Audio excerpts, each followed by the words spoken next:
Greetings and salutations. I am late. I am Ryan. I am Karen Russmore, and I am late. So I kind of didn't realise the time was getting away from me. I do still have food, but I'm okay for now on that. So this is my stream where I play Pathfinder Kingmaker. Excuse me. This is session 77. I have a sinking feeling that I'm going to make it to 100. I really don't want to make it to 100. But at the same token, it's one of them where if I make it to 100, I make it to 100.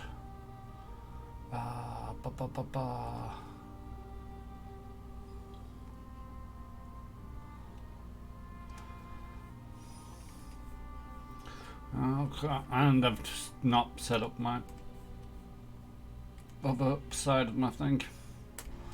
There we go. Alright. Oh wait. Let us get that in mod mode so the chat box is over the other side of the screen where I can actually read it. I have something stuck in between my teeth.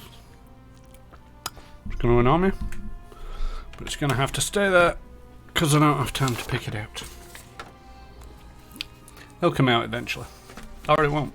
One of the two. Alright, so we first of all need to kill this music.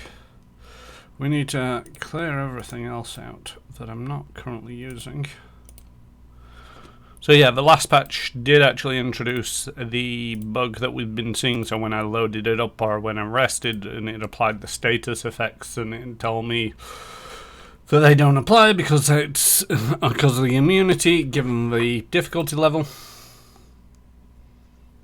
It's gonna bug me. Still not coming out. Oh well. That has actually been patched. I panicked when I loaded it up earlier and it was like, this needs an update, and it's like, oh, please don't be a long update, but it's just quite literally the issue that we've seen, and there was another issue regarding DLC and them not showing up.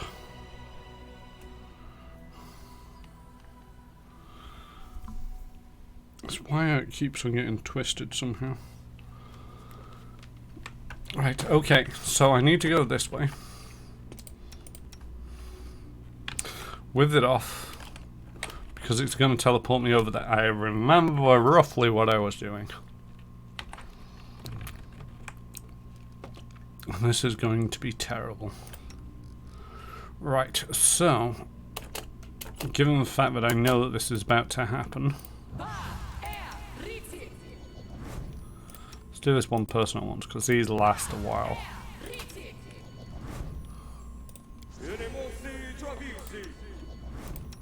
And then we want freedom of movement from this guy on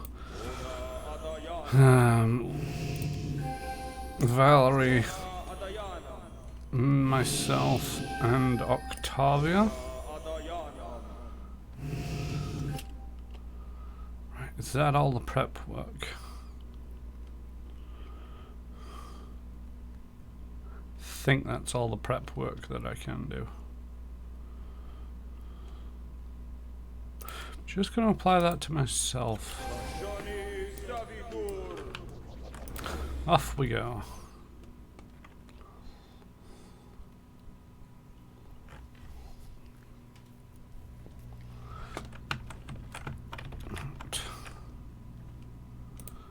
And so for casting of haste. Oh, that's what it keeps doing. So, like, what's that over the wall? There. It's when I click on this, or when I hover something like that and it's putting it up on top of the wall. I'm pretty sure you've got haste, but you've also got haste, and I know where it is. And in we go.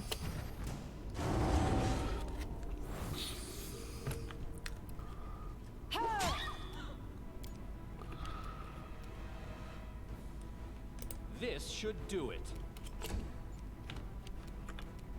Consider me provoked.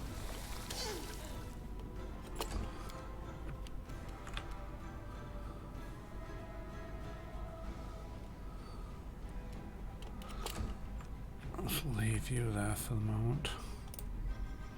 Let's just use the crossbow in this first round. And the crossbow for Tristan as well.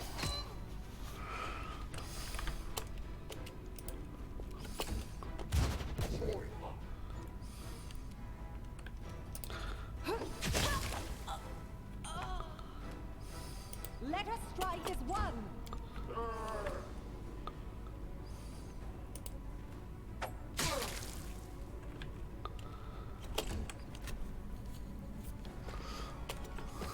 Great, a summon golem.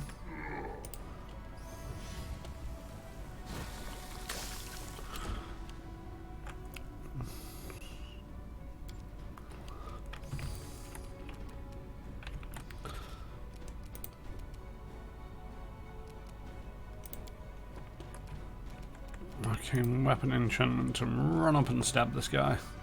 See what your There we go. look like.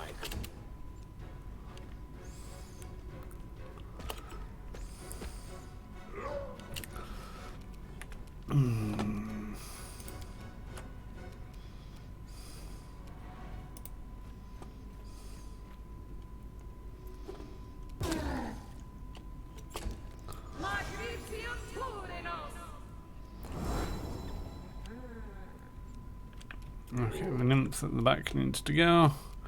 Does this... Where's the bless? No, it doesn't.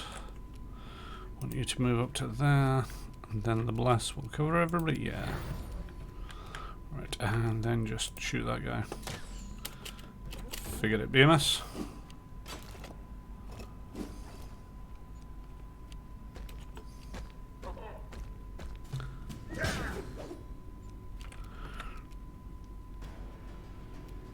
Do not falter.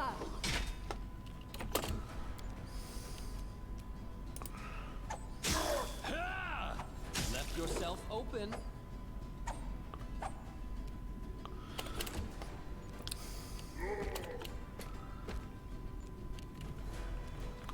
Octavia.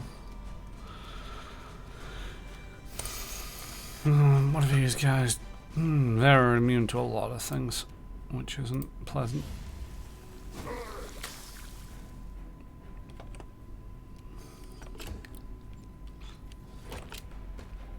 Or at least resistant to a lot of things.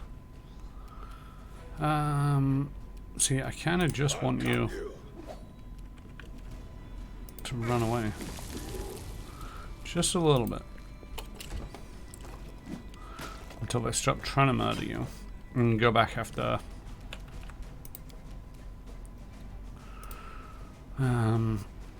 Valerie.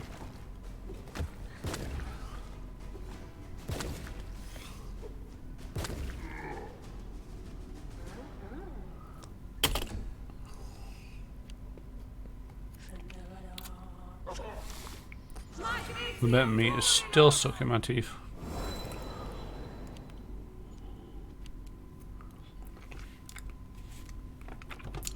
Don't think there's anything that's going to get out of that anytime soon.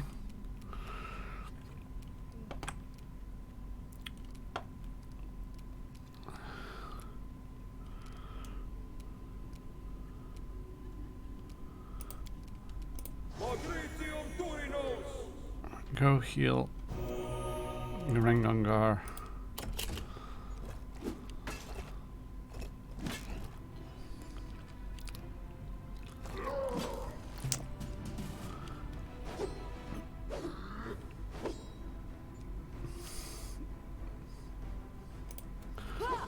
Finish off the sharp person and then start making a mess of everything else if you can hit. Alright.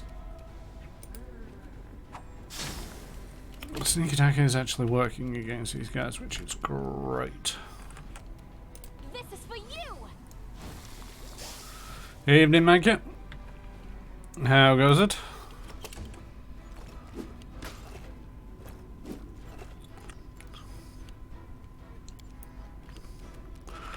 I want you to run back out there and start stabbing things again now that everyone's focused on Valerie. Jubiliost. More bombs are in order.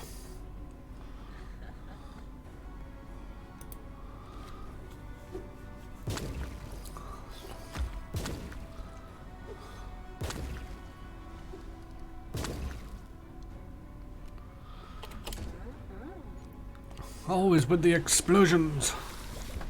I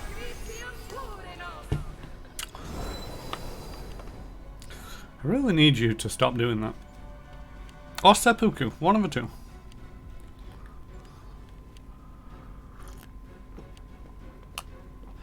It's Pathfinder this Saturday, isn't it?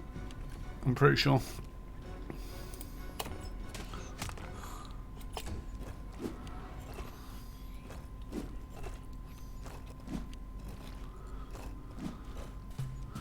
Right, murder the one who's been knocked down.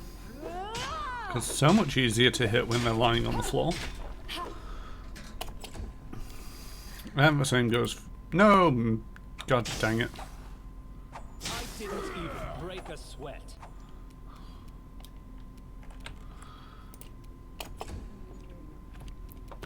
Right.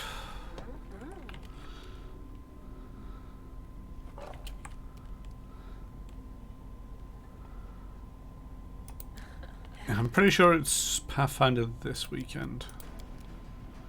I'm pretty sure I played Starfinder last weekend. Yep, surprise! You're annoying.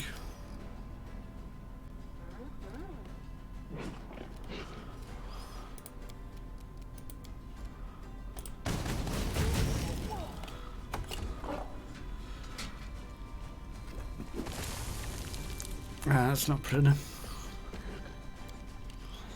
Rengongar, murder this one. Because you've only got short arms, because you're normal sized.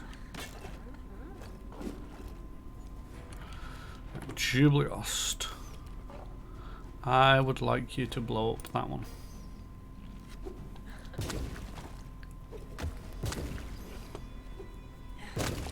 There we go.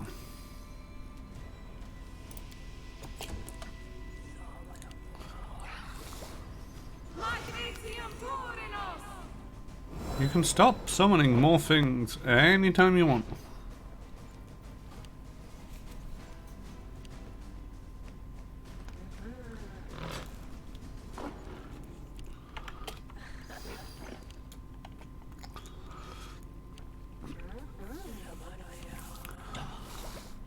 Can we remember what's left alive?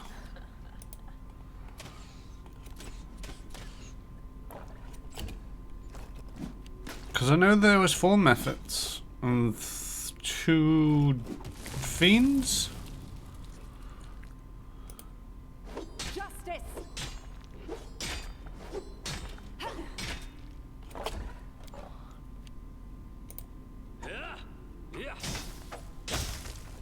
Ta-da! No, you didn't need to kill that thing.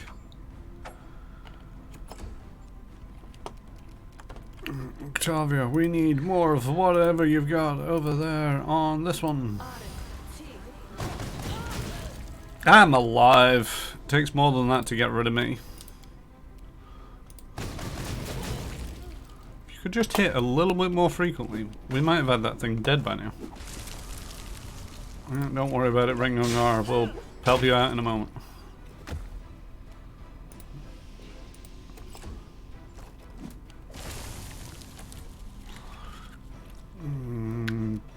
It's not really worth using bombs anymore because they're too far spread out.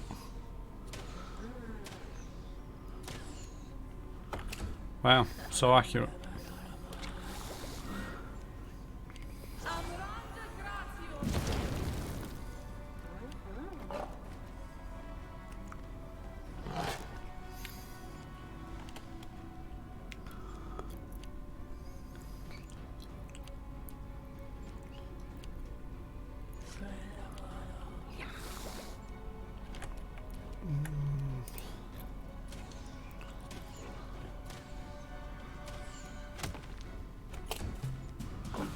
Well, that helped, I suppose.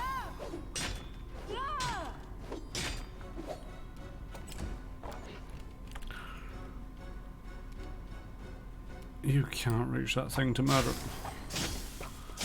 You can reach that one though. Right, Octavia. I think we're out of the other ones. We are out of the other ones.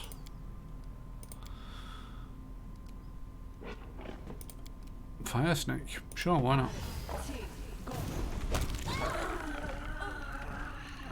That's a problem solved. I'll fight if I have to.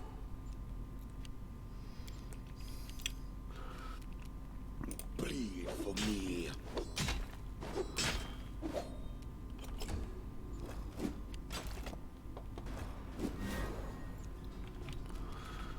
Right, that one's nearly dead. Not really makes much difference when you're messing like that.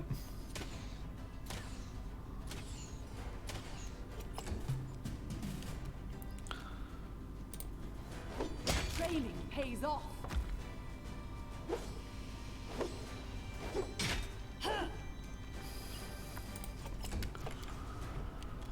A calculated risk. I'm the only one who really got messed up, isn't it? YOLO.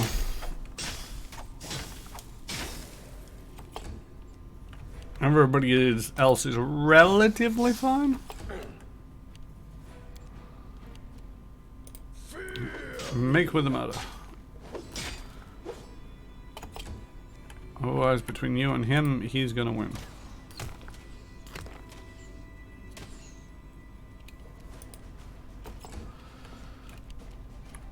Bum bum bum.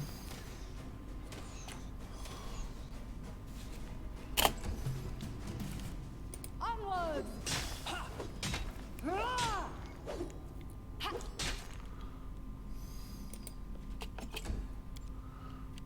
This will hurt. There we go.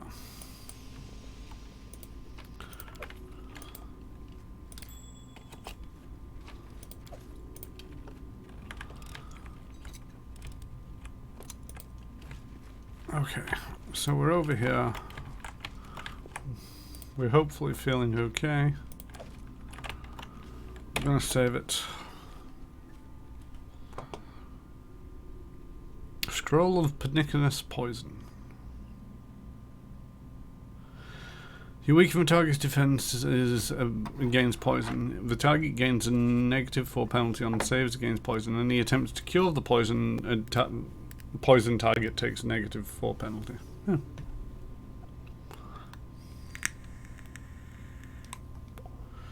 So it's a poison that makes them more susceptible to poisons. As far as I can make it. Right, what do we have? We got a hallway down there. Oh yeah, might as well make us look glowy again so that we don't accidentally step through the mist to the other side. Should probably heal everybody up before going in that room. I saw somebody there, but I don't know whether they're friendly or not. Share your troubles.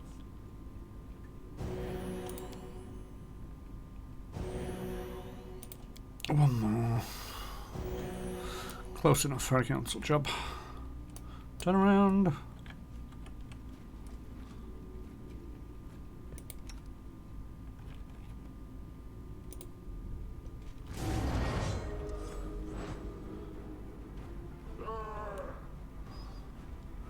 Nymph, scouts, not a great problem.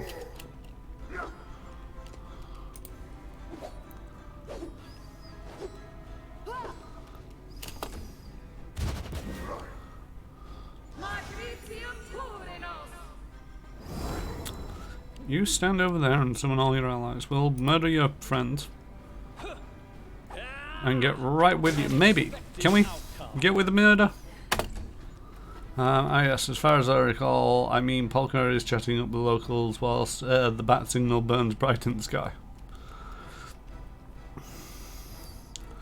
I mean, I didn't think it was that much of a bat signal, to be fair. Although it is one of them, it's like, what kind of bat signal? We need to come up with some kind of bat signal, as it were.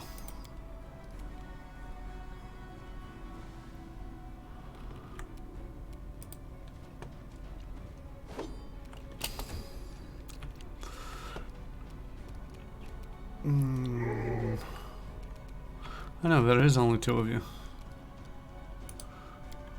Acid or fire, acid or fire, acid. Acid is what we want on you guys.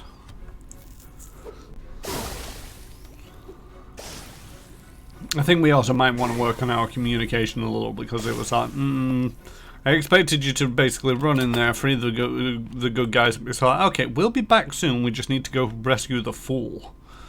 And you didn't. You decided to escort them back to town, show them around, make sure they're comfortable, go to the bar, grab a drink.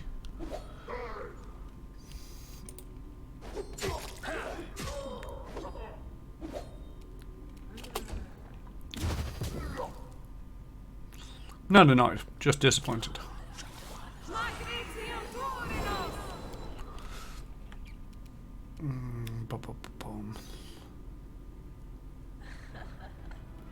Oh, good idea. We've not gone to the bar yet. I thought you were in the bar. Let's try this way.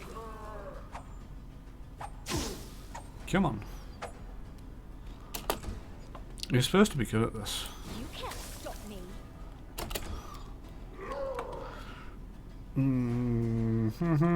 Can't remember which one I'm supposed to use. Right.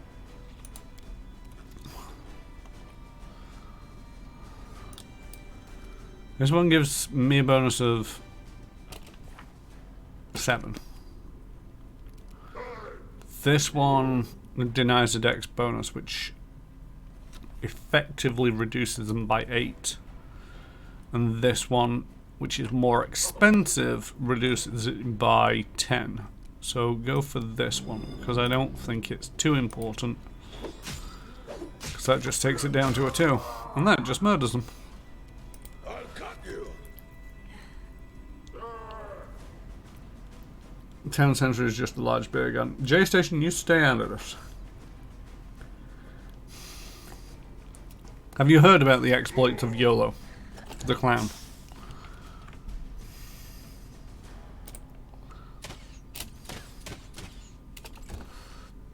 So, we had this idea. Thank you. That's the name of my clown. Character in my Pathfinder 2 game. On the alternate Saturdays. And we found this barn with 4 mephits, and these mephits were the pets of somebody we'd previously locked up. We'd also found a church of Abadar with 2 demons in, which I don't think were kind of associated with anything or anyone. This should do it. So the idea was, me and my wonderful clown impression, we're going to go to the... we get roughly a disguise going that made it match up, that I kind of looked like the person who the mephits were following, or the boss of the mephits. And then from there, I would go tell the mephits what to do. And at the last moment, we decided just to change the plan ever so slightly, that I was going to take the mephits and lead them to the town centre, go to the church and get them to fight the demon fiends, whatever they are. And I'd have the it sounds like there was methods to your madness. Yeah, it sounded like a plan. And the thing is, though, there was civilians in the barn. And so we did the only thing sensible. We split the party. And I would lead the methods back to the church. with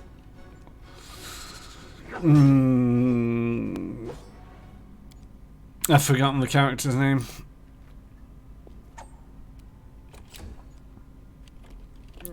Mad Cat, help me out if you can. Provoked. Anyway, there's a alchemist.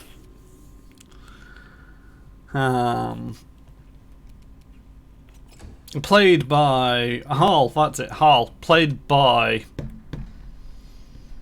Green and this and formerly Bruno. And so they came with me while Polka, played by Mad Cat, and the goblin named Stitch it? No. Strike is wild. What's the goblin called?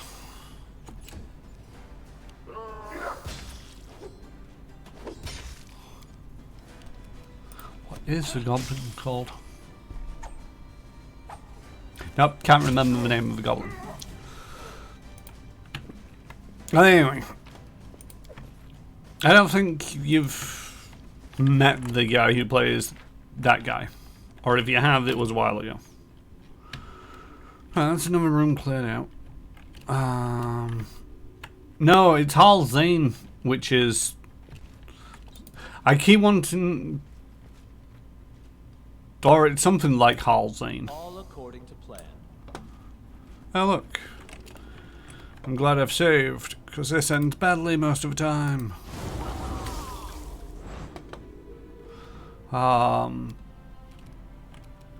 Yeah, that's a bit that throws me off as well. But I can't remember what the goblin's called. I'm sure it's something daft like Punch. A calculated risk. Anyway, so the goblin and Polka stay behind at the barn to check on the civilians, who we suspect are in the barn, because we kind of heard them. And then...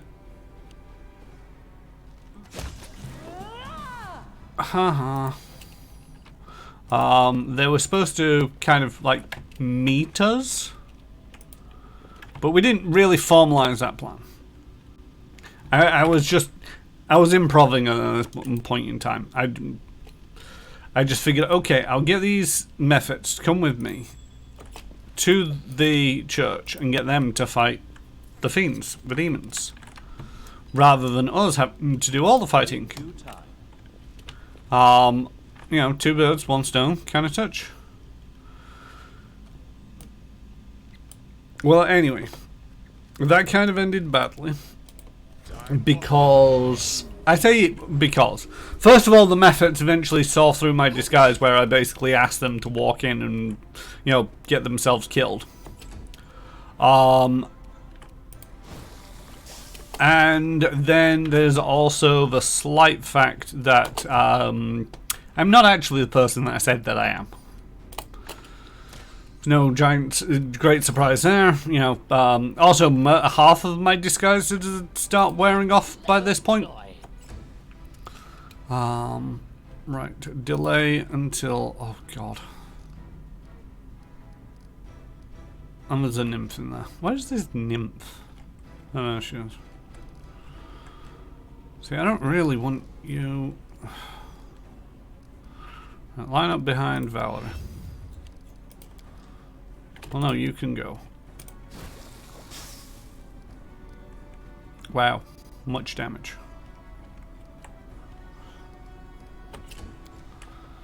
Right, you delay until after Valerie.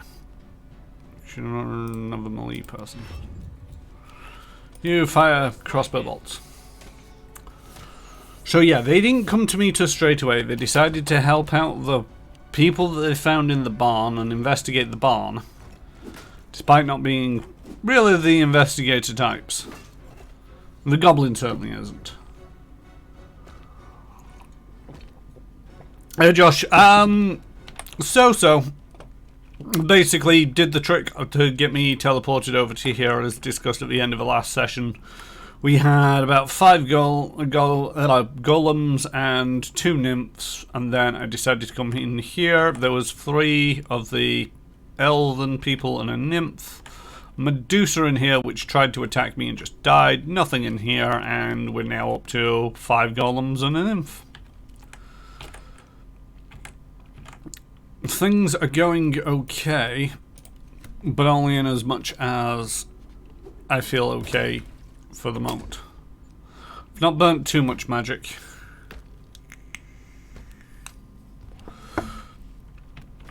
Just kind of discussing my Pathfinder 2 game that I play on Saturdays.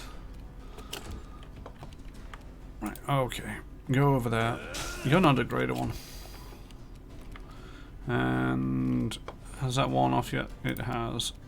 So, arcane weapon enhancement. Wow, so much damage. See, it says there, critical hit, sneak attack. And it's not rolling my critical hits. Getting a little bit annoyed at all these. Whose turn is it? If it's Octavia's turn, where's all the bars?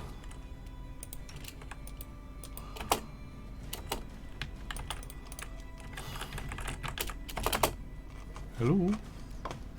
God dang it.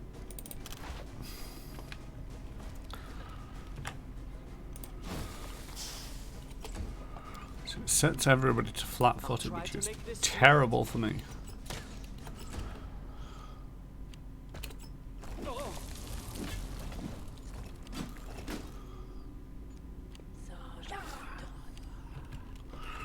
Julius, I would like you to start throwing some bombs. Lots of bombs.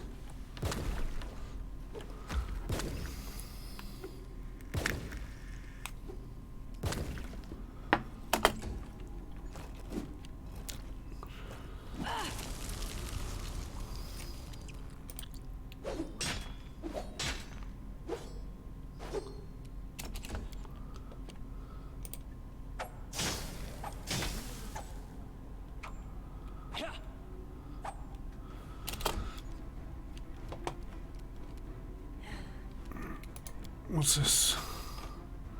I don't know the defences of the summer golem yet. So let's go with good old faithful this one. Yeah, that does. Gets the first 2 attacks down to a 2.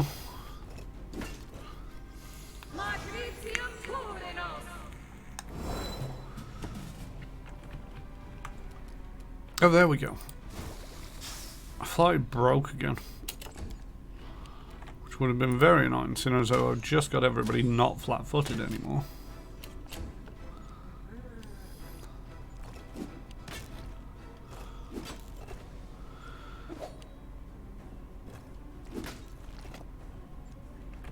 And Julius, throw some more bombs in there, would you?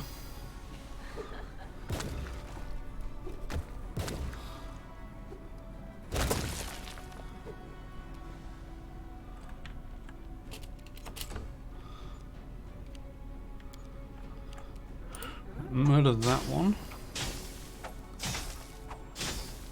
Let yourself open.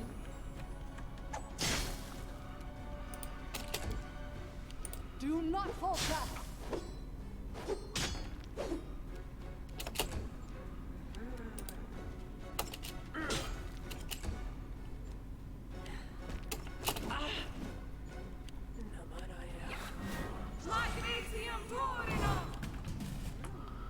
Possibly start concerning myself. For you.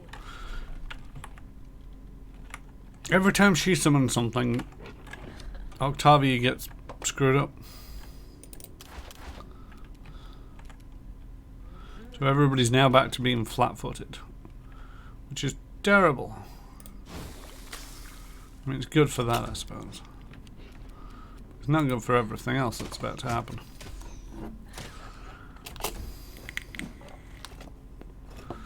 Ah, you missed. You didn't. Right, let's stop using the bombs for them now. They're a bit spread out.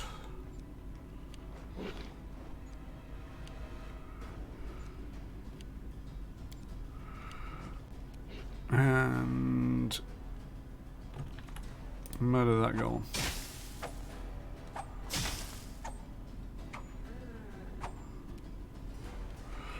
Just gonna take a picture of that.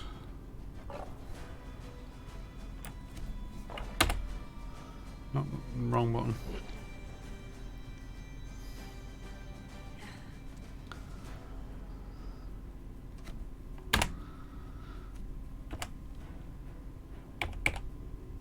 There we go. Oh, that's interesting.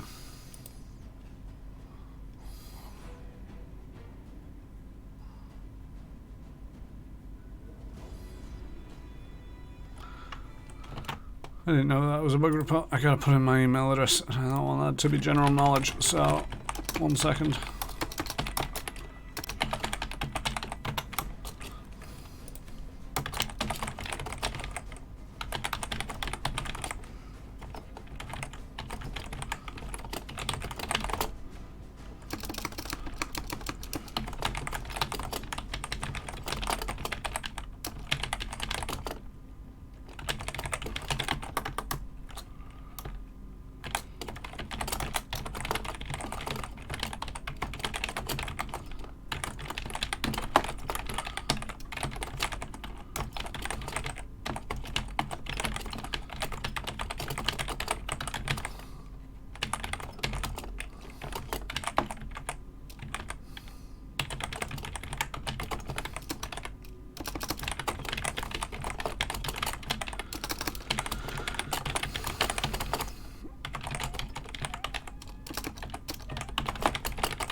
Okay, that can go away, and then that, and then we can come back to this.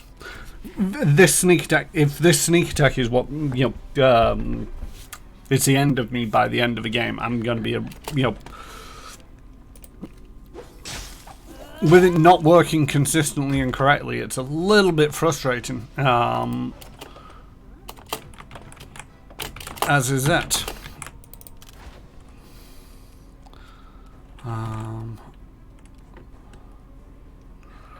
Right, go over there, report to Tristan for a heal. I'll fight if I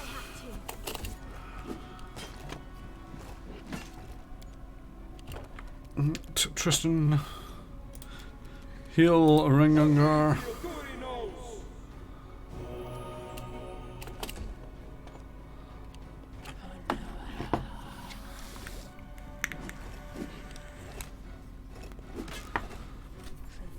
Yeah, I think with the inconsistent way that it's working, it's probably not going to be a deal breaker if I get to the final boss fight and it doesn't go off when it should. It's probably going, or possibly going to be one of them where it'll kind of sort itself out. Primitives. You know, by random luck as to when it doesn't go off.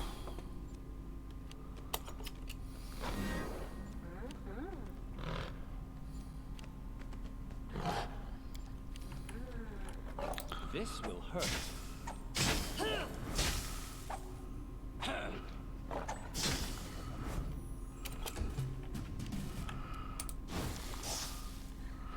It's just like that, where it's like sneak attack hits, does no damage because it's immune to everything less than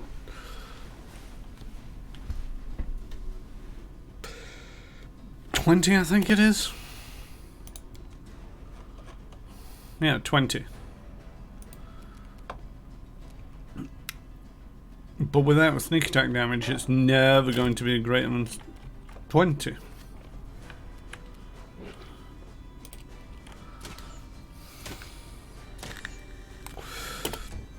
So yeah, anyway, as I was saying about the... So we got the methods to follow me to the church. They kind of was... figured out roughly what was going on and were a little bit reluctant to charge inside the church. At that point, the demons and the methods kind of started to ignore each other. So I think they might be in cahoots. But because they're ignoring each other, they all just kind of decided to attack me. Which, you know, I'm a wizard. I'm not supposed to be attacked like that. It's not good for, you know, my mojo. Stay behind me. I just want you to stay back right now, Rangungar.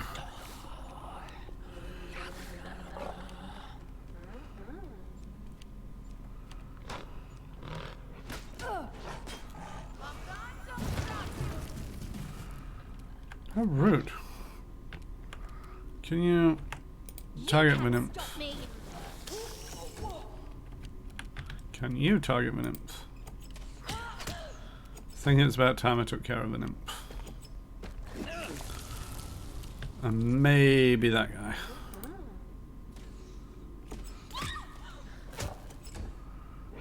Calm down. Not dead yet. That hurts a lot.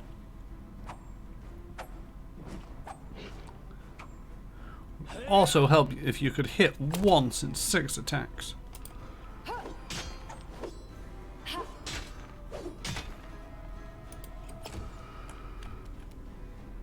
Die for me. Bleed for me.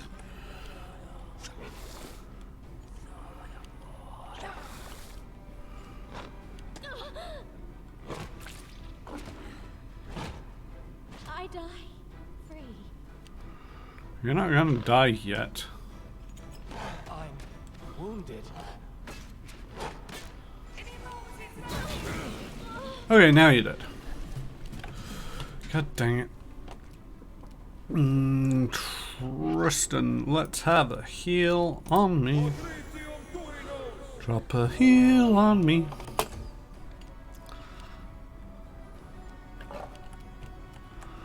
Right, and the nymph.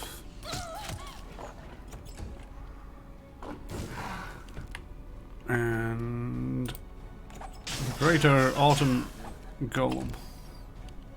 Let us strike as one. And use that one on that guy. There we go. Don't worry about them things so much. All we need to do is take out the nymph and then they're all dead.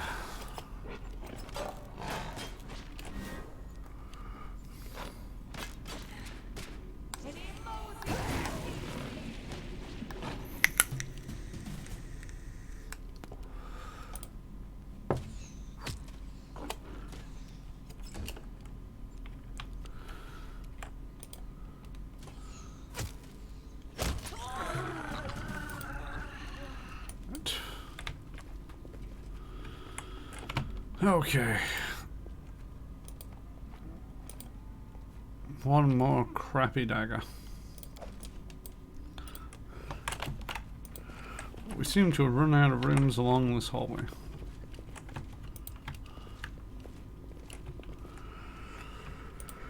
Right, let's burn some of these.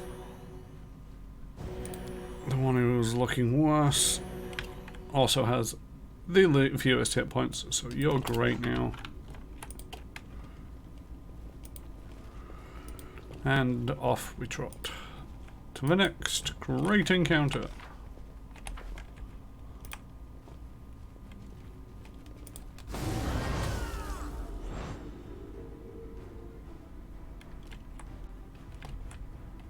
Fear me. Do not falter.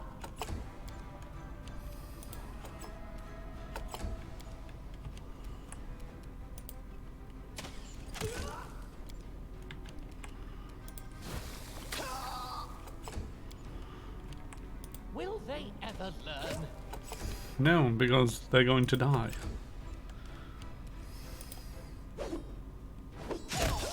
See? Dead. Right.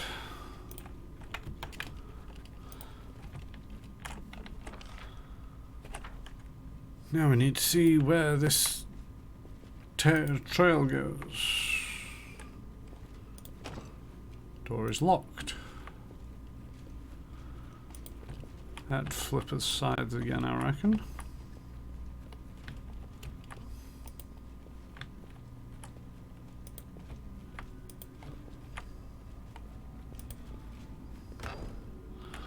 That's allowed us to unlock this door.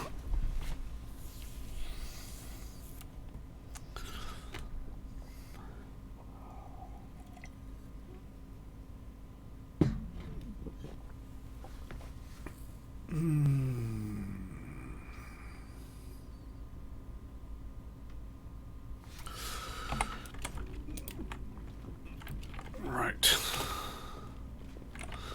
Save it.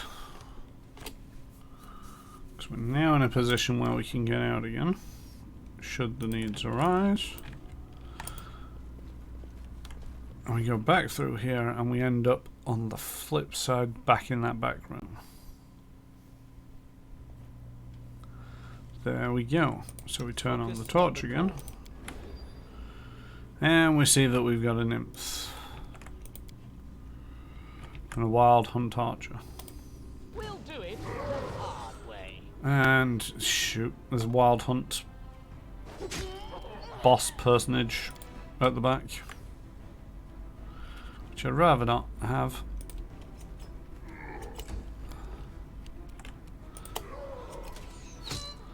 Let's take out the nymph at least.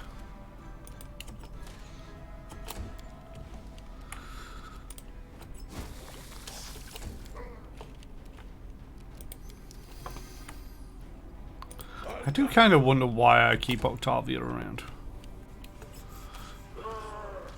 She's not very good at this.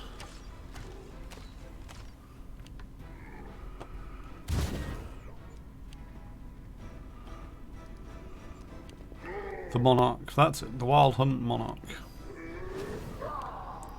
Who summons in 4 people.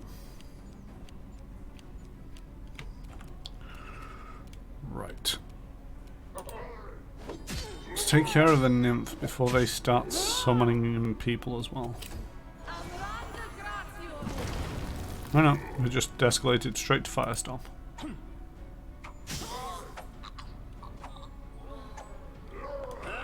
Why won't the nymph die?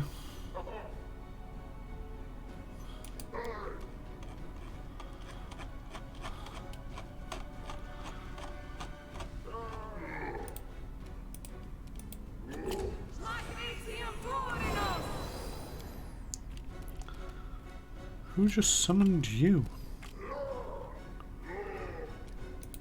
I think this calls for a firestorm.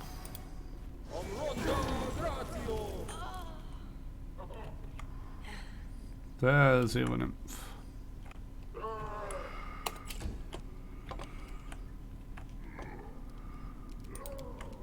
Let's have some bombs.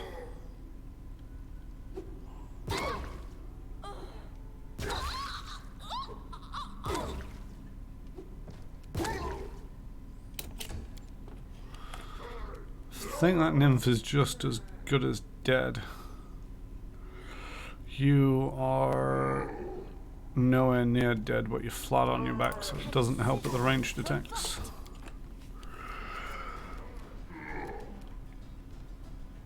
Ah, that's still up. Okay, cool. And it'd be that one for the high dex things. Victory is inevitable.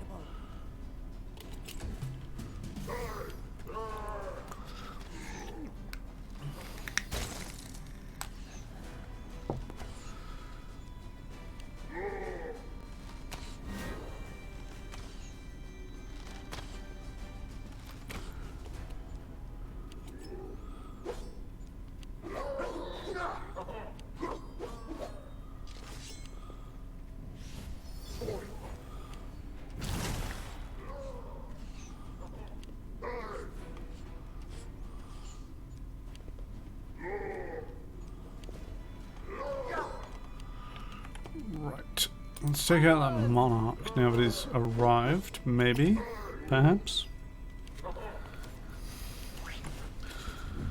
Let's try this way. Or maybe not.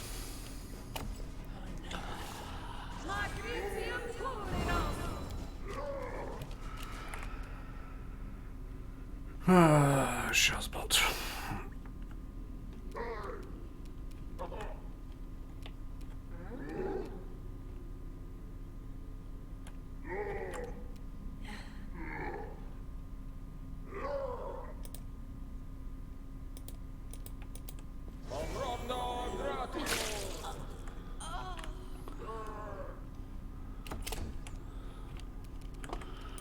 Right, let's have some more bombs in there. Last couple.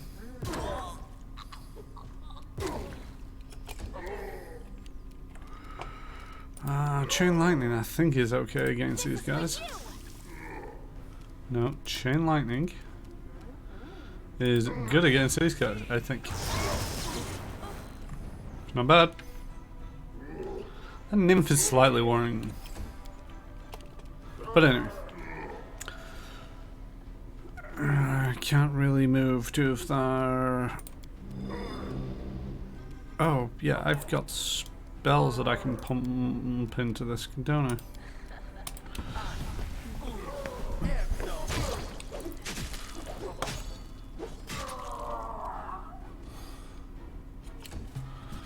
Why is nobody in this room dying when they're dead?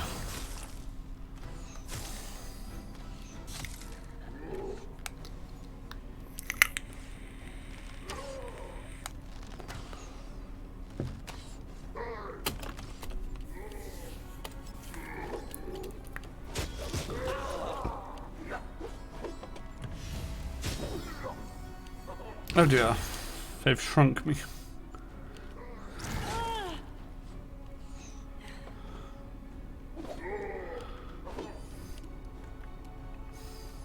Stay behind me.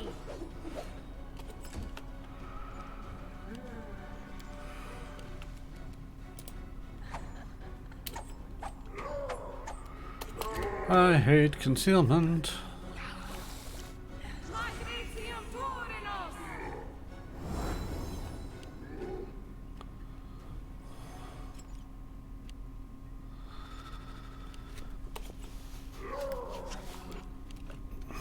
Tristan, I would like you to get in with the heal and stitch me back together again.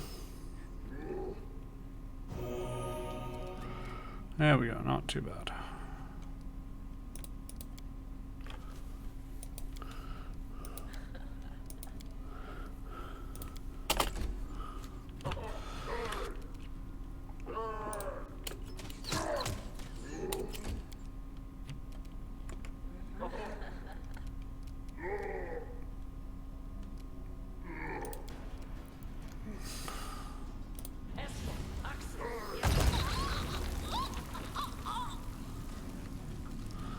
Isn't that just a little bit rude?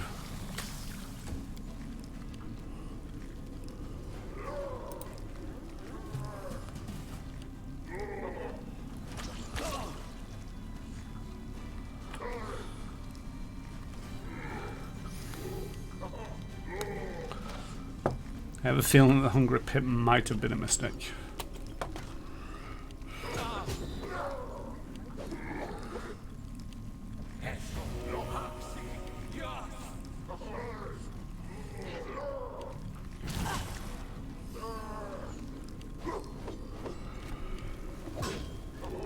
Yeah, the Hungry Pit is the highest level pit spell. Let us strike as one. This should do it.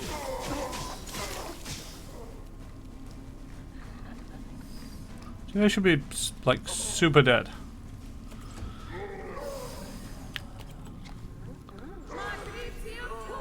You're just going to be annoying.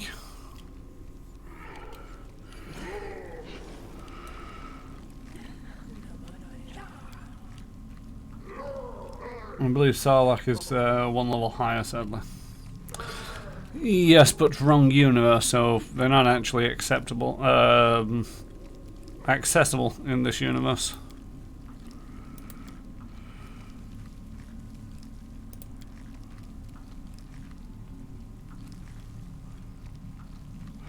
Let's have 1d4 plus 1 boogeymen running around.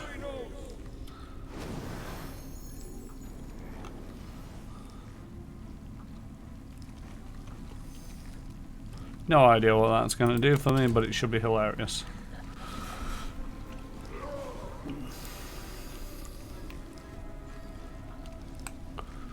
See abilities of... God, there's so many things out in the field. Oh, summoned boogeyman. Effects and conditions. Summoned monster 9. 1d4 plus 1 boogeyman. Summoned. Alright, gotta jump. Alright, I'll catch you later, J-Station. Have fun. Jubiliost.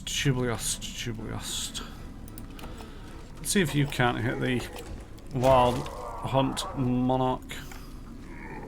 I'll fight if I have to.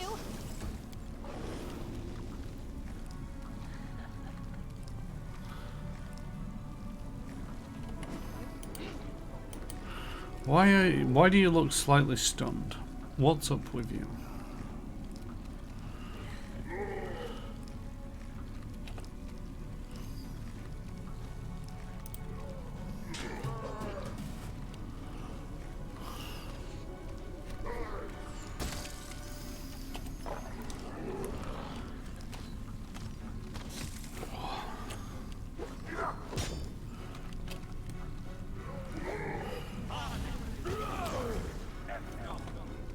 Oh, that's Rengar dead. After a dazzling display of bullshit.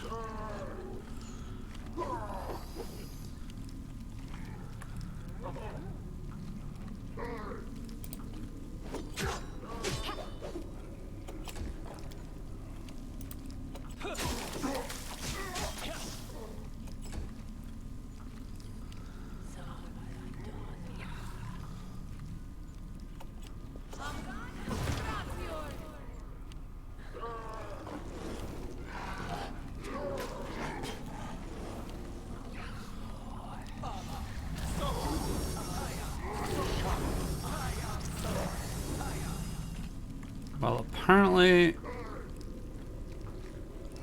the boogeymen are good at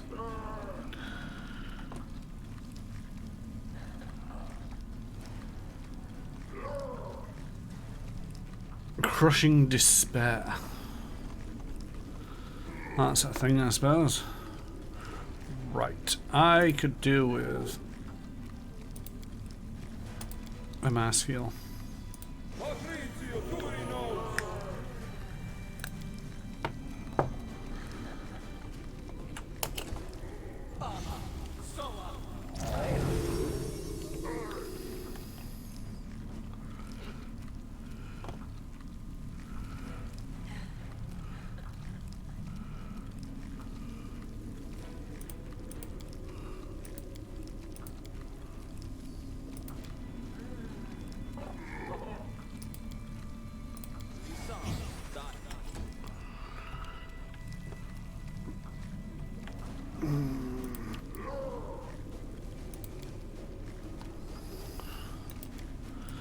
This one's always fun.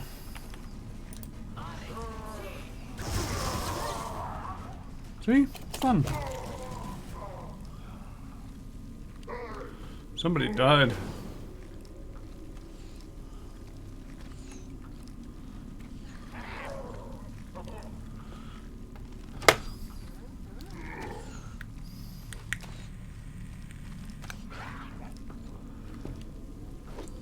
Could all fall into the pit, that would be great stuff.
Into the hungry pit you go.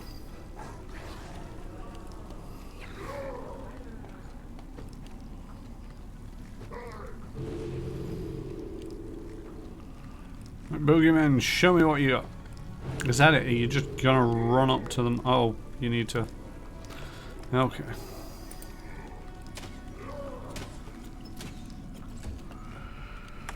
I really could do with getting this Wild Hunt Monarch out of the way. So if everybody could just concentrate on that guy, that would be great stuff. You can't stop me.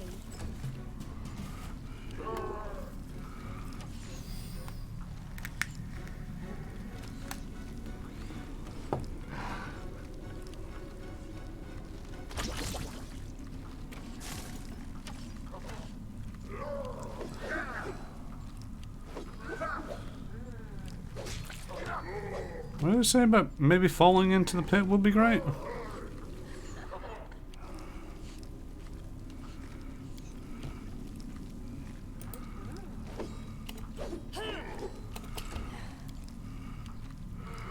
Right. I really do need you to murder him right now. That's not making with the murder.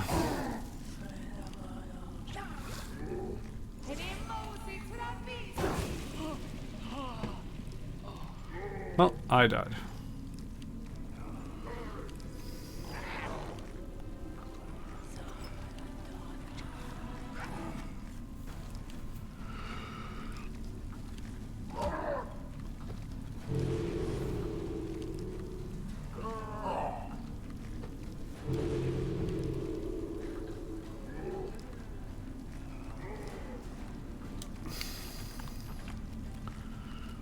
What's up with you, Tristan? Oh. He's stuck.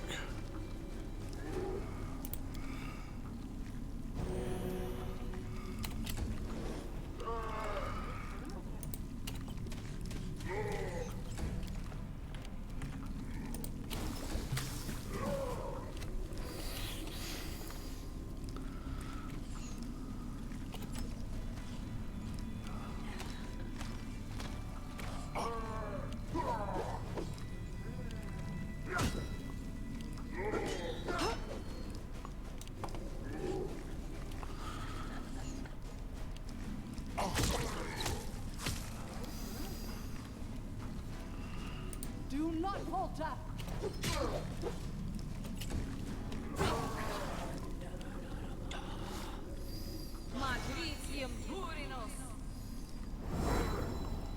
Yeah, let's just throw some leopards into the mix as well.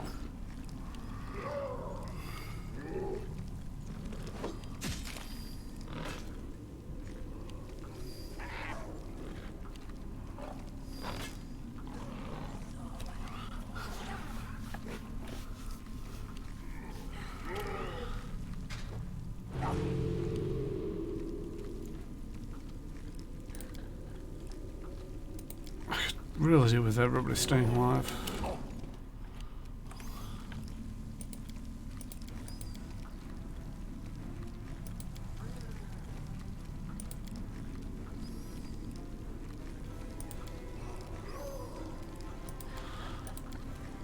A fine use of my talents.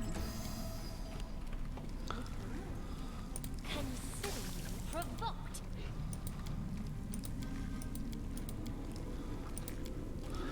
See off the off chance if that works. Nope, because you can't hit shit.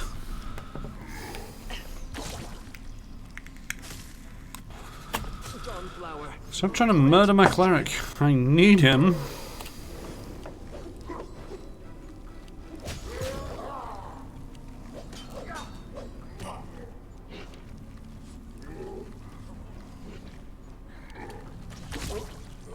I think that's... Oh no, I've still got two boogeymen. Not entirely sure where they are. They might be in the pit.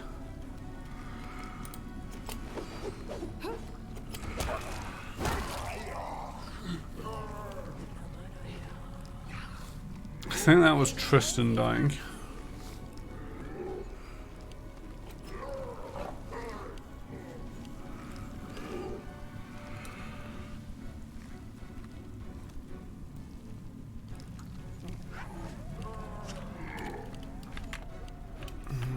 Bum.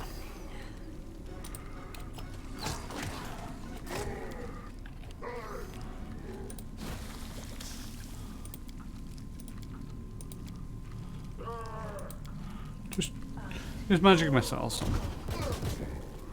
There we go. You did some damage. Congratulations. 11 points of damage.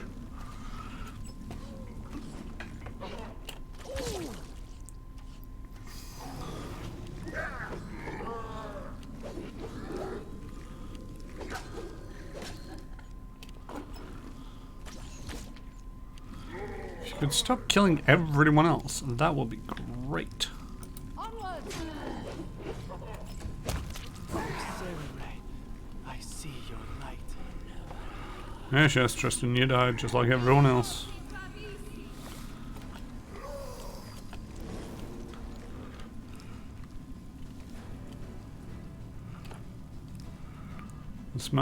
The Similondon's getting up is lagging up the game something chronic.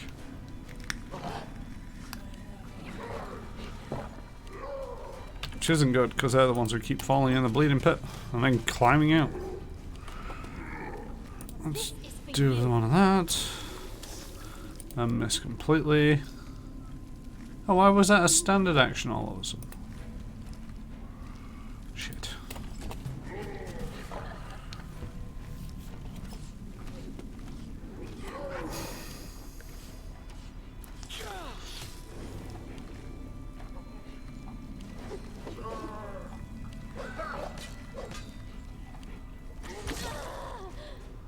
Oh, it's Octavia dead.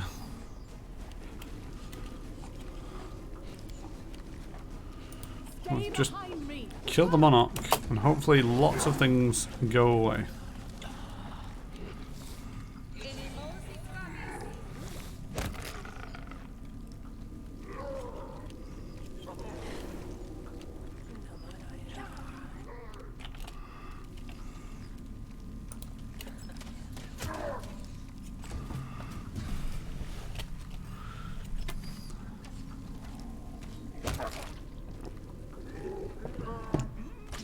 I'm getting killed here. Yes, yes you are. But on the plus side, you're one of the few people with bless left. Not bless, heal. So stop your griping and just help murder this guy. How are we doing? We're getting there. We have a slight chance that we might be able to turn this around. Very slight. Right, you need to take one of those.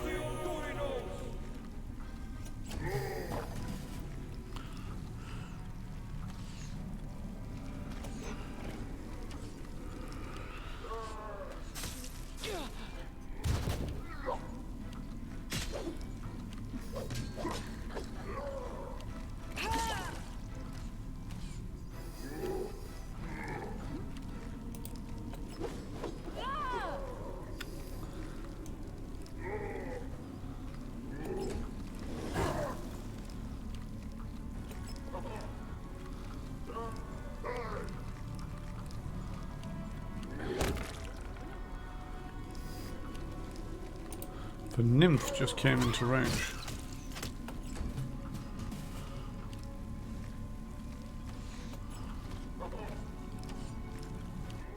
Whatever the rest of you are doing, protect me. If you've not noticed, Jublios, the rest of them are kind of a little bit dead right now. Oh, you just joined them. Let us strike as one.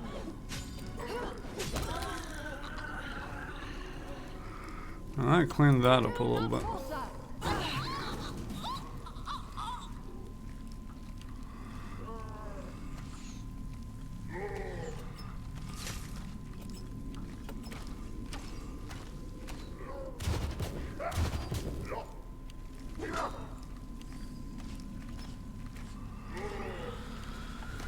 Now we need to see if we can actually turn this around. But unfortunately, we're relying on crits.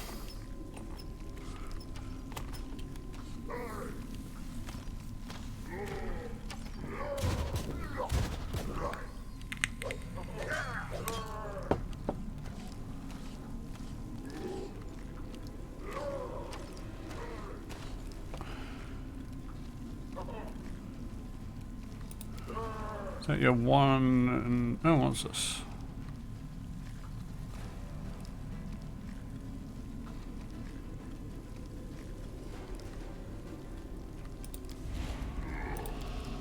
Onwards! That did nothing for me.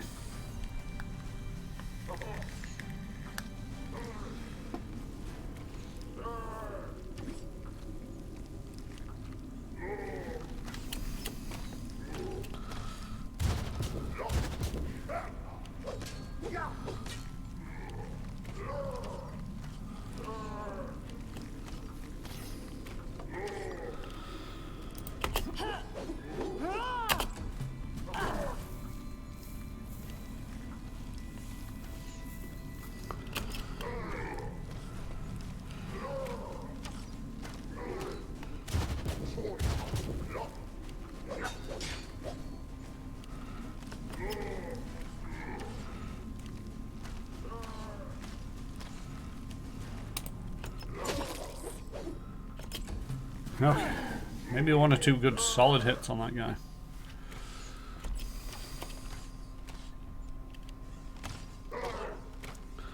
Might actually move a little bit towards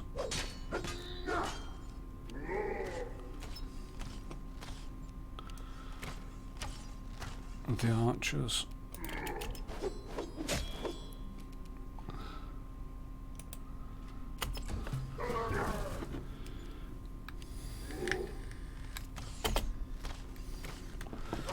What should happen is, yeah, there we go. Every time that they move to attack, or try to attack, we get an attack of opportunity, which means I might have a chance at killing them.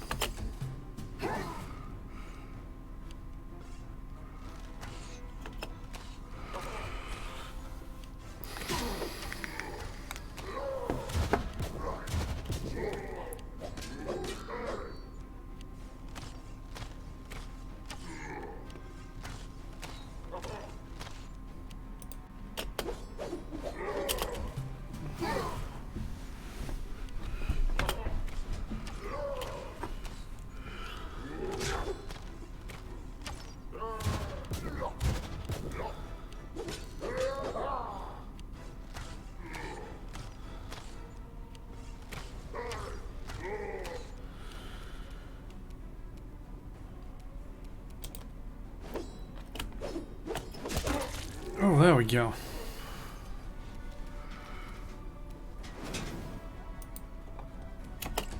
So it's just Wild Hunt Archers and those two guys at the back. Shouldn't be as difficult to hit.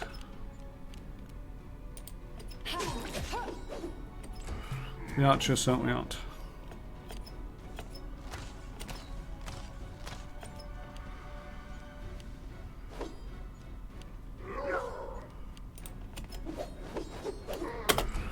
Of course, it would help if I could hit at all.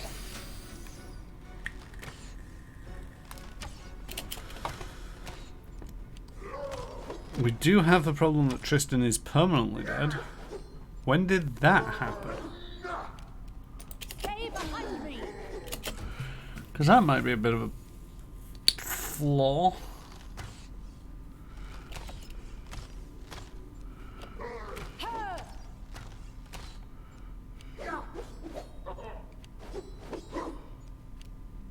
Let us strike as one!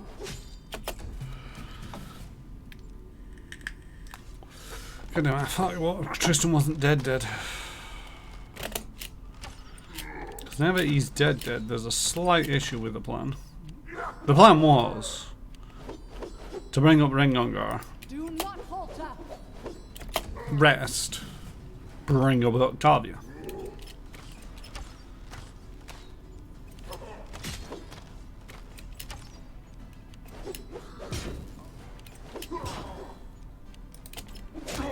There we go. One down.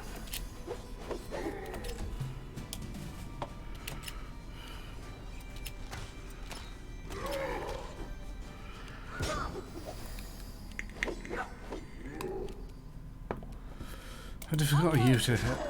Oh, not too bad.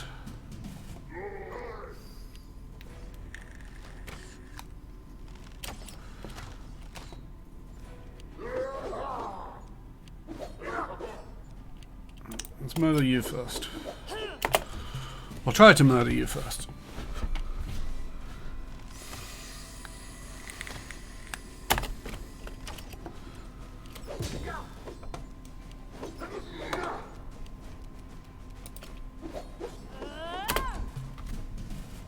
If only I could roll above a 13. It doesn't help that I'm shaken. Oh well, Legend with Proportions only has 25 rounds left.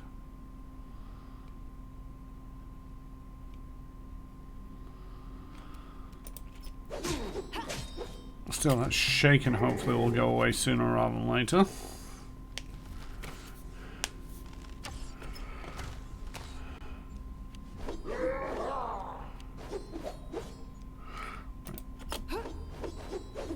Murder you, step towards the archer.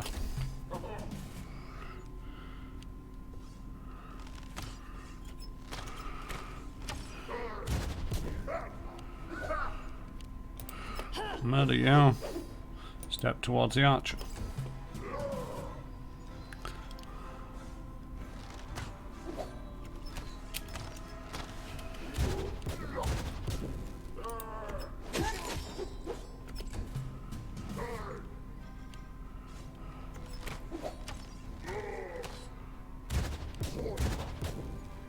Stay behind me.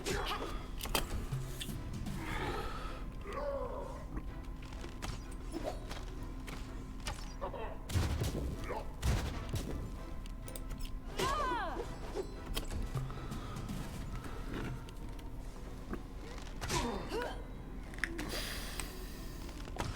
11 more rounds. So round 50 and I'll no longer be shaken, which will give me 10% more chance to hit.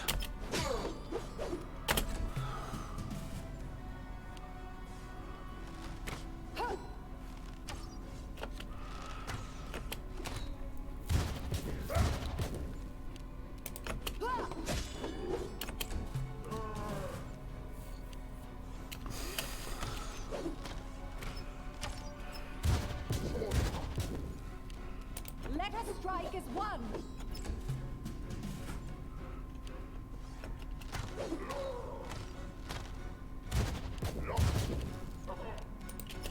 Ah! Any moment you're good to actually hit. Oh, there we go. Oh, Can't keep this up shoot. much longer. There we go. Right, he's down.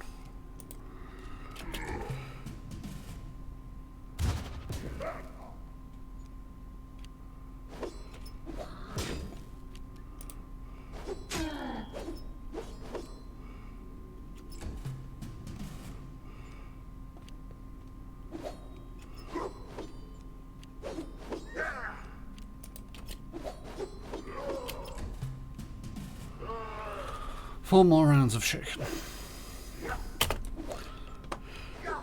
I require healing. Yes, you require healing. Everybody requires healing.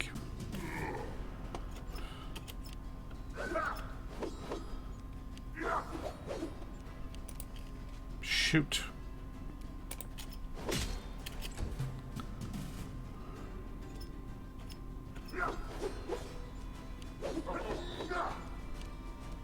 Do not falter. Ah!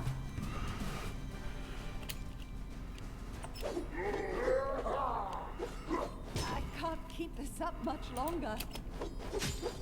Hey, you should no longer be shaken.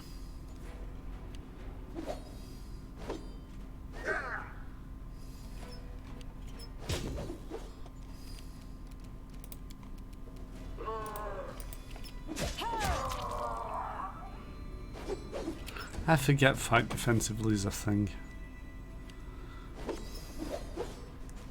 Onwards. There we go.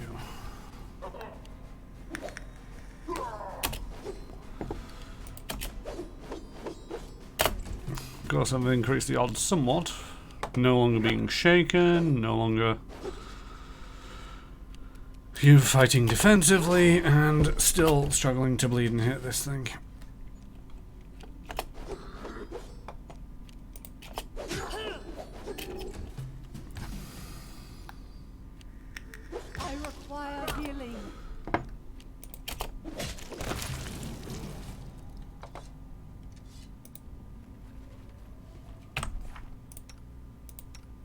Well, that's just dandy. Everybody gets to level up.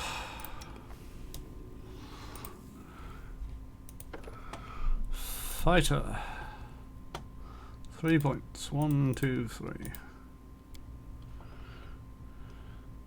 If you make a melee attack and your target drops to 0 or fewer hit points as a result of your attack, you make another attack, a melee attack against your using your highest base attack bonus against another opponent within reach. You can make only one extra attack per round with this feat. I will take that.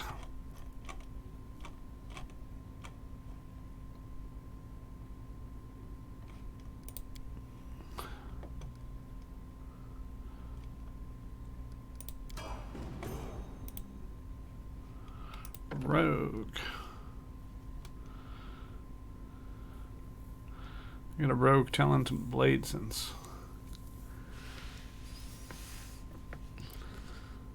Associated involving light blades that she gains +1 dodge bonus to AC attacks made against her with light blades. It's useless. This bonus increases +1 for every 3 levels to a maximum +6 at level 18, which we just arrived at. Ooh.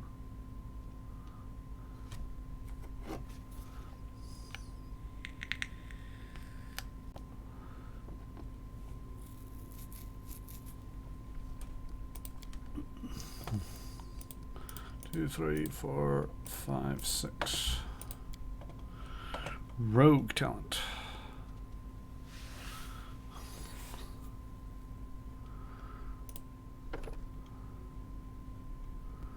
Confounding blades. When a character with this talent hits a creature with a melee attack weapon that deals sneak attack damage, the target cannot make attacks of opportunity 1d4 rounds. When a target with this ability can sneak attack opponents with such precision that blows hamper and weaken, an opponent damaged by one of the sneak attacks also takes 2 points of strength damage. That's an interesting facet.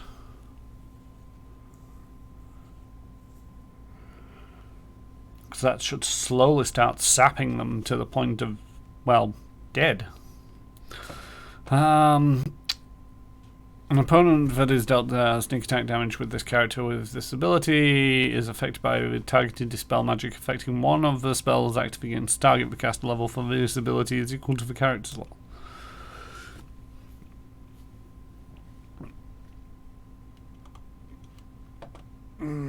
What are these? These are rogue talents, aren't they?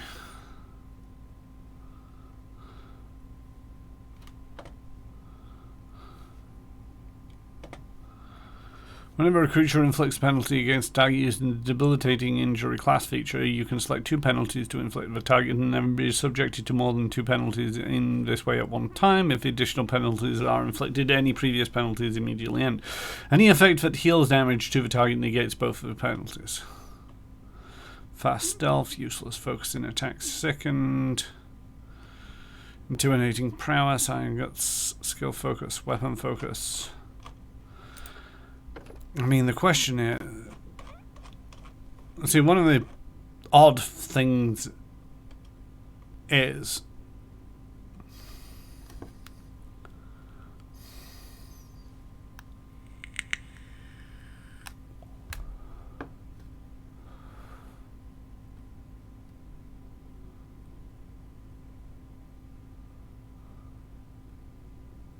oh, that's interesting.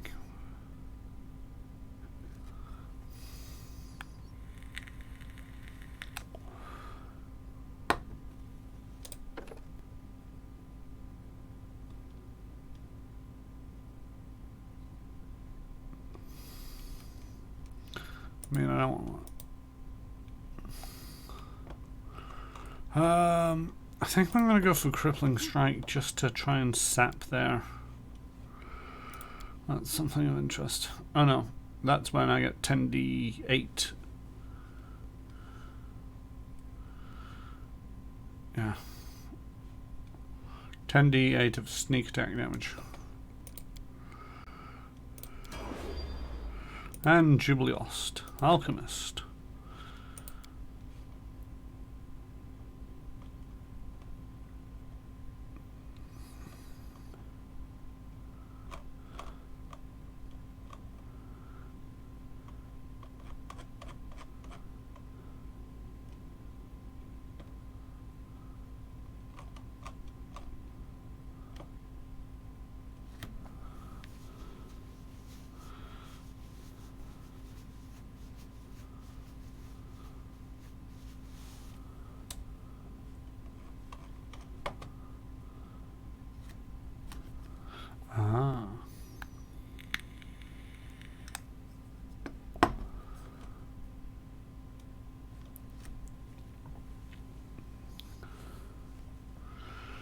Infusion was the one that... yeah, okay, that's the one that I was after. Infusion allows the alchemist to use his extracts not only to heal on himself but other people as well. With this discovery, all alchemist extracts will behave exactly like the spell, often the same names when considering targets and range. That's the one I wanted. Thank you very much. I had a feeling that you'd say it, so I was just generally looking around, because one of the things is like the Greater Mutagen and the Grand Mutagen were actually interesting alternatives. +8 alchemy now grants +6 armor bonus, a +8 to one of the scores, a +6 to a second score, and a +4 to the other score, which isn't too bad.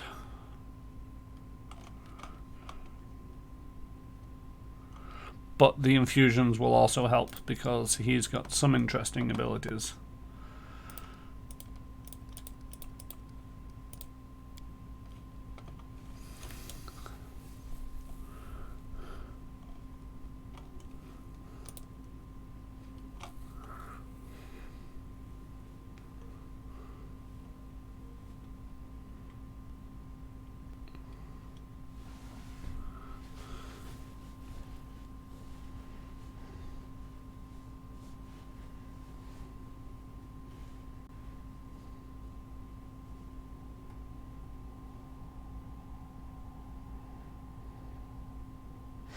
See, the transformation, one of the things that's like the transformation there, it's like it gives you a +4 enhancement bonus to strength, dex, and con.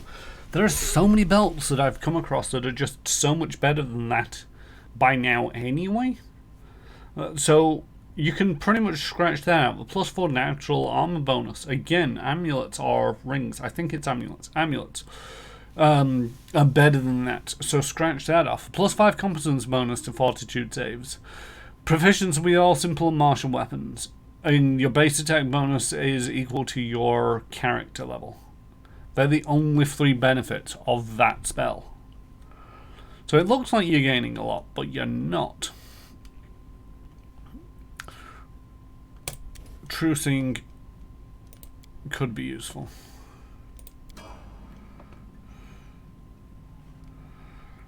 Right.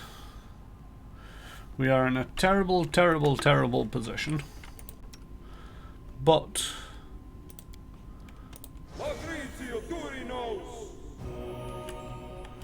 we can potentially heal up a little bit and get out of here.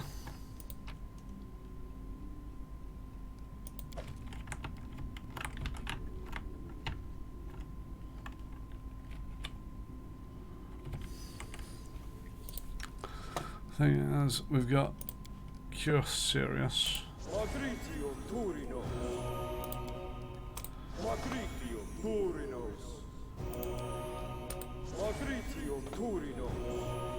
Let's see if I can get these to a greenish colour.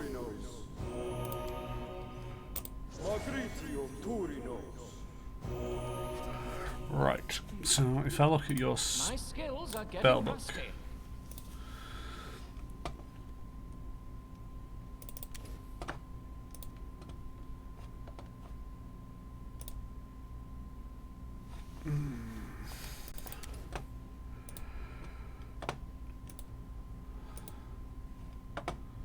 Beast shape is useless. This spell causes spines to grow from your exposed skin, damaging creatures that strike you. Any creature striking you with a melee weapon or an unarmed strike or a natural weapon takes 1d6 points of piercing damage plus 1 point per caster level, maximum 15. Will be 15. Creatures using melee weapons with reach are unaffected by this spell. Creatures that successfully grapple you take 2d6 points of piercing damage and plus 1 point per caster level, maximum 15. In addition, your natural attacks and unarmed strikes deal an additional 1d6 points of piercing damage. That could be useful applying it. Oh, how long does it last? 1 round a level. Not great. See, invisibility could be useful. So could the bark skin.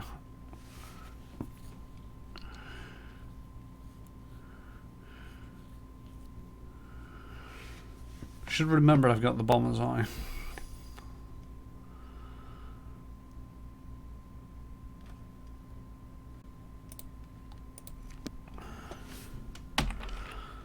See, all I need to do is make it down that corridor. If I can make it down that corridor, I'm 99% sure that I've cleared out this.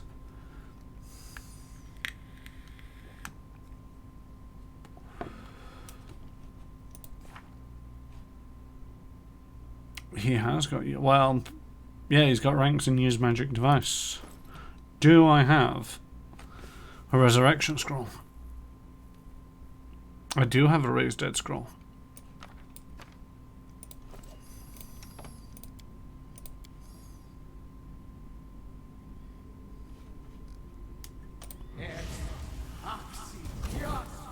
Something bothering you? Just stunned for a moment. Thank you for pointing that one out. See, this is the things where it's like, I should probably be a lot better at this game. If I just knew exactly what all the different things I had available to me at all times. Ringo, back on your feet. I don't think inspiring. I must have died within 2 rounds. Ray's dead. Octavia.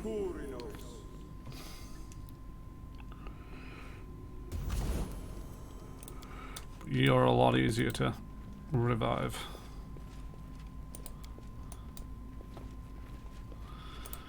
Okay.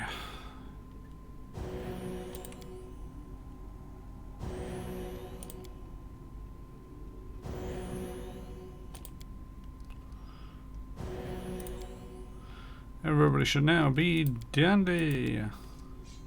Oh, and I could have even done the mass heal.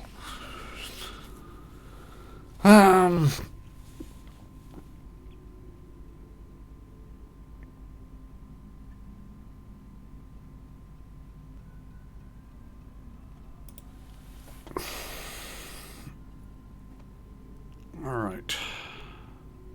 It's probably about time to rest. I'm gonna go with a rest.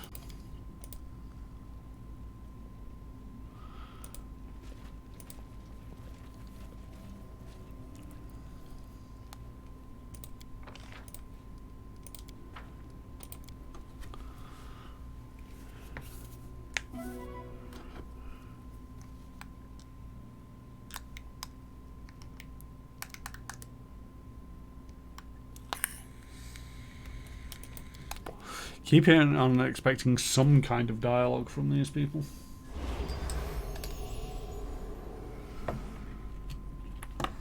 Right. So now that that's taken care of, and everybody's feeling dandy.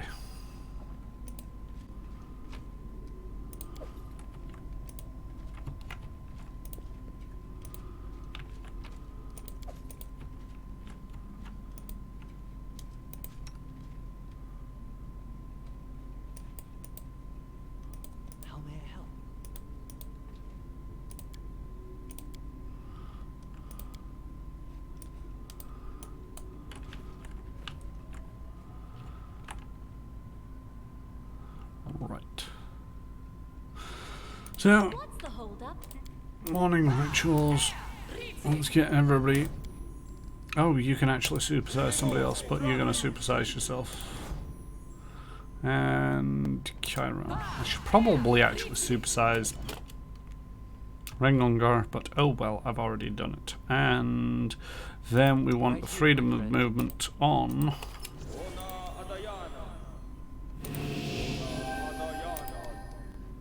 Valerie, Chiron, and Octavia. And we'll save it again, because why not?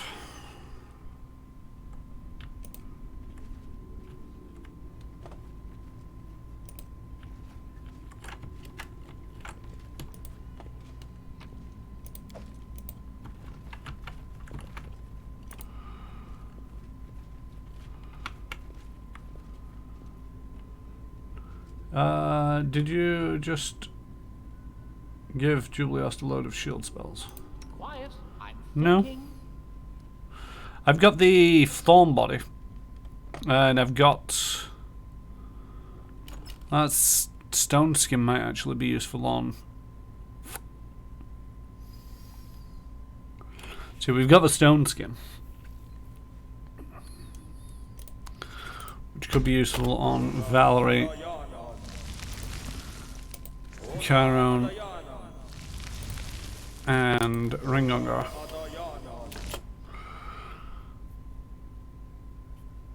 One hour a level gives them, yeah, we'll have some of this as well.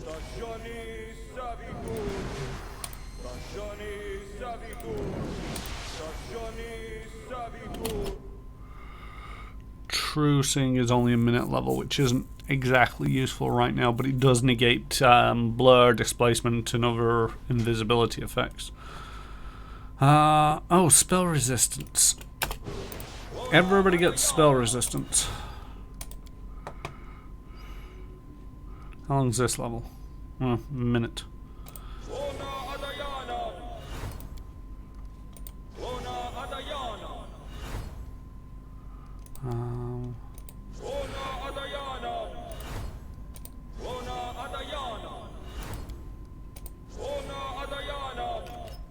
What is this spell? Open spellbook shield.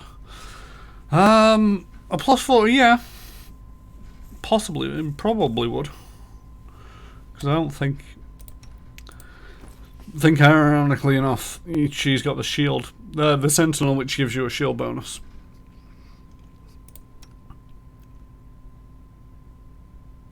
But yes, so you make a very good point of we only need 5 of these.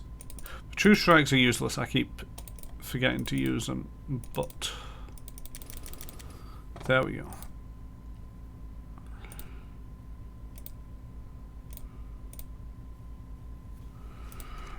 Right. Everybody now has spell resistance. Fairly high spell resistance as well. One of the things that I want to mess around with is this shield. What do you mean we're now in combat? What do you mean they can see me? Ugh.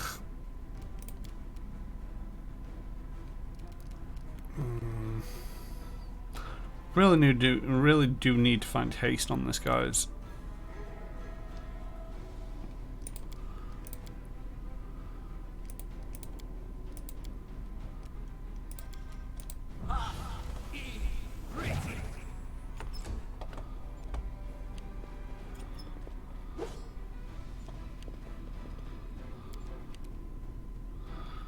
Nymph, Wild Hunter, Scout and Scout. Right, murder that guy. See, there we go. Now the strength's going down. It's 24. Don't need to kill you. Just need to mess up your strength. I'm probably gonna kill you. Yes, you do your whole summon thing.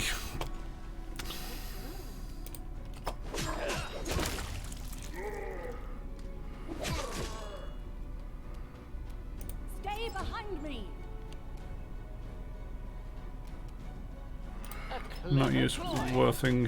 Not not worth using bombs on these guys.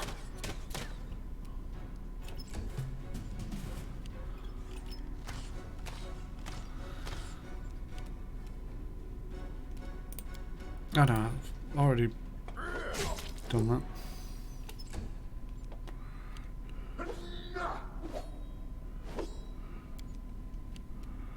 Make with the matter. A calculated risk.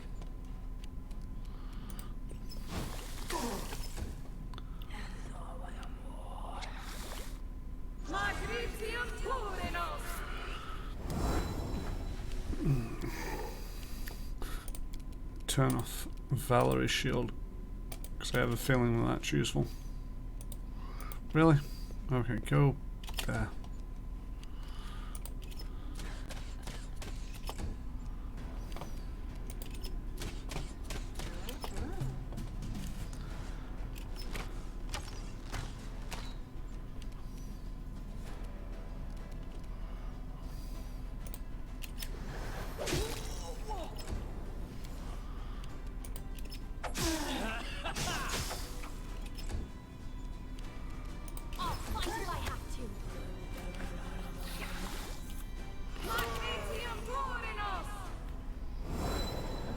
Yes, you keep summoning things.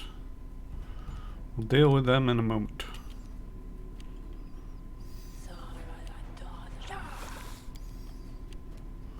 Let us strike as one. Let's deal with them now.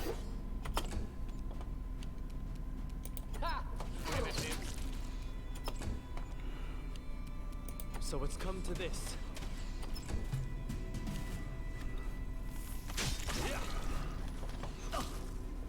Rude.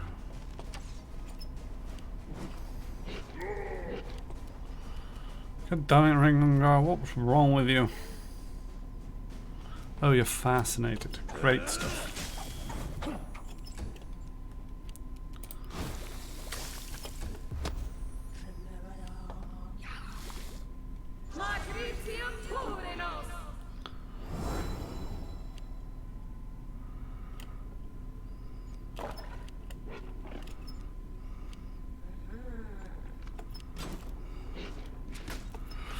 It's up to Valerie to take care of everything again, I believe. Do not falter. There we go.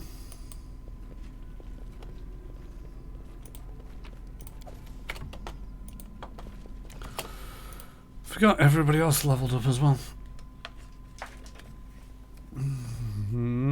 Cleric. 4 points in all of those things. No other abilities. I'm listening.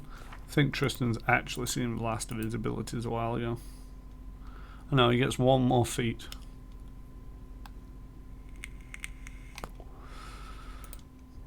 Ringungar, the Magus.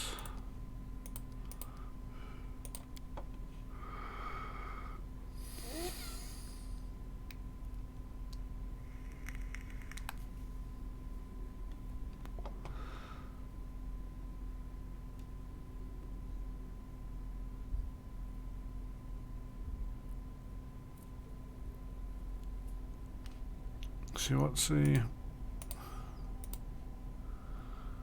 Eldritch Pull. Spell strike. Come on, let me. No.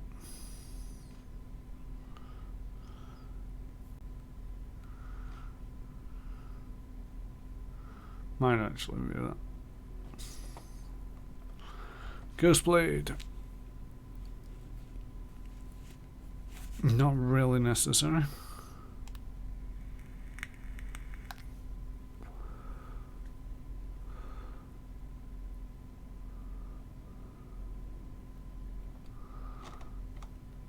The hasted assault doesn't really seem all that worthwhile. It's an arcane point, which I don't really have that many of.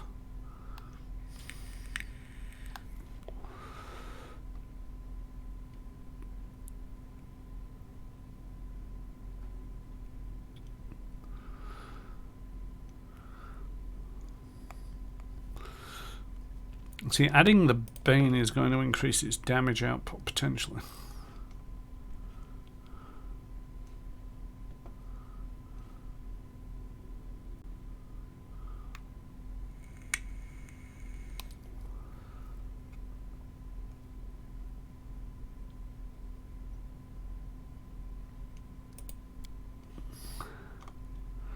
Still level 6.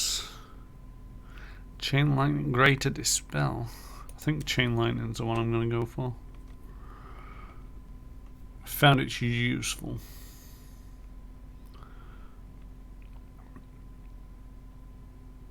There is a stone to flesh spell.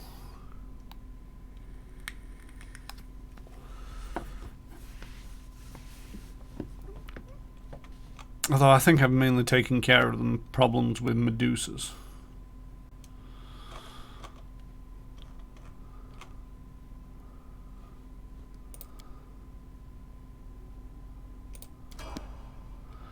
And Octavia. Another level of Arcane Trickster. And at level 19 you'll get the final level of Arcane Trickster. And then you'll be back on Wizard. Or do I want a Rogue? No.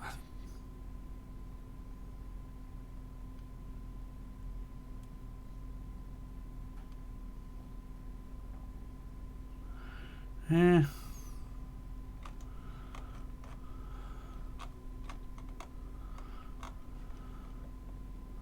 Thing is, if I don't go wizard for the last couple,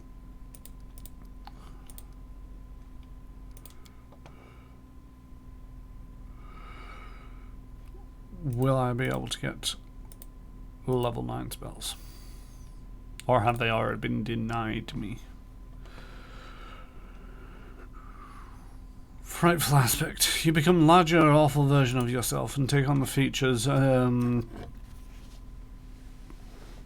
that horrify your enemies. You gain the following abilities: a plus 6 size bonus to strength, plus 4 size bonus to constitution, plus 6 natural armor, DR 10 magic, spell resistance equal to 10 plus half your caster level. You emit an aura that emanates 30 feet from you. Enemy creatures within the aura are shaken. Each time a creature shaken by this aura hits you with a melee attack, the creature becomes frightened for 1d4 rounds, though at the end of the duration it is no longer affected by this aura. The aura's effect is fear and mind affecting effect. That's very similar to this, but it's only personal. But as a transmutation one, probably a good choice. And a polar ray.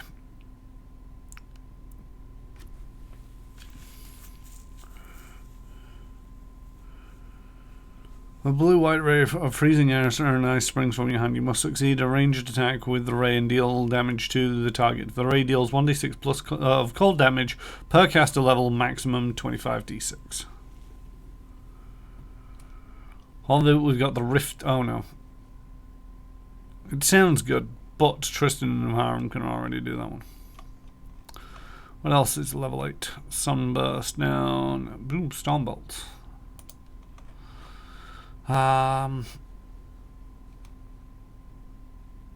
When you cast this spell, lightning spills forth from your body in all directions.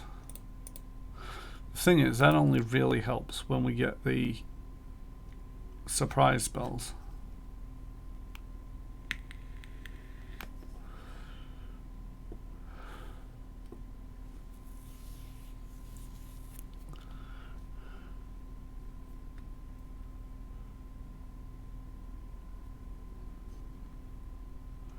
Which won't be for another level yet. So let us take the ray.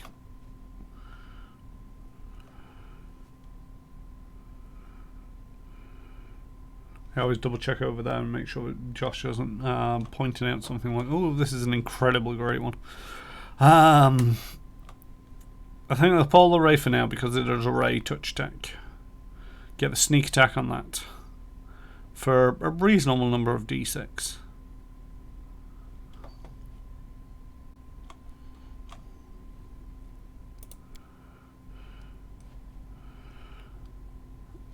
At 9th level, the arcane trickster can become invisible. If under the effects of greater invisibility as a free action, she can remain invisible for a number of rounds per day equal to the arcane trickster level.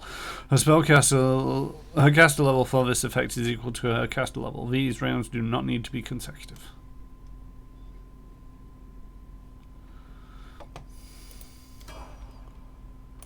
I won't let you down.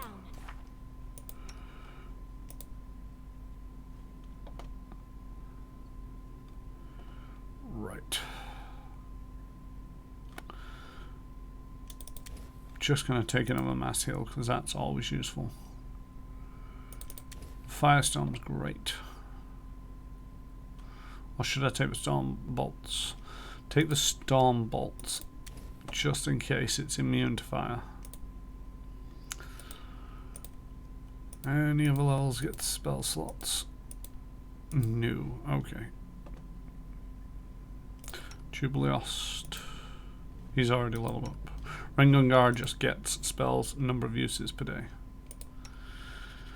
Right, level 8, Frightful Aspect, Polar Ray. Because that's a minute level, I'll do.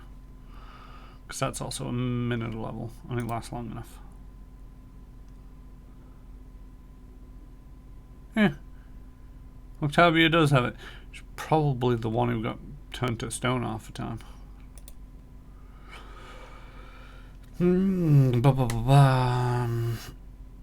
See, there's nothing really great in this one, apart from the Hungry Pit, but that's so awkward at times.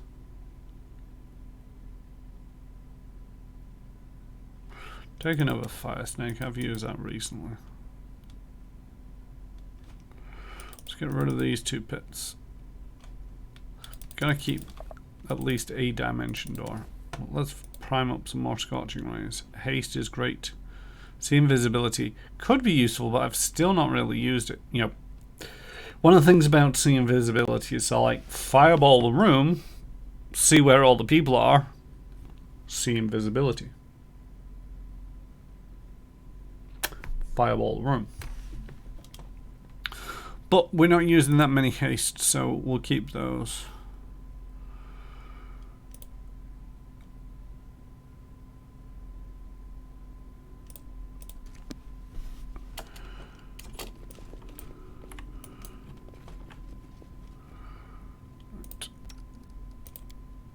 Burn a couple of these to get Tristan back into a greenish colour. Give the order.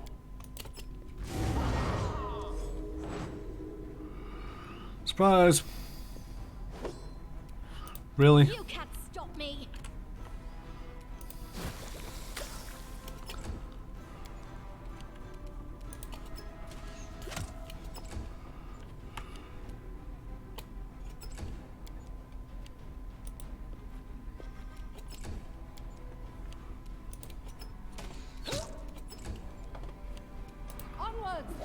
Come on, do better. There we go. Dead before anything terrible happened. That is not far. 700,000 to level 19. Right, let's save.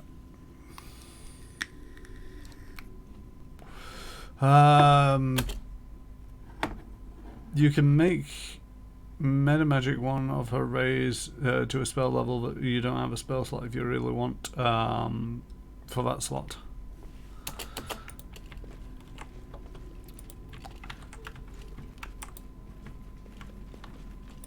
I could. I'm going to assume that this door is also closed. But that smog is there. Let's see if this does what I expect it to do. I've already saved.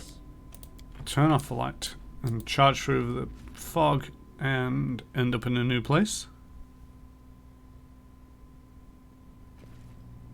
No. Bullshit.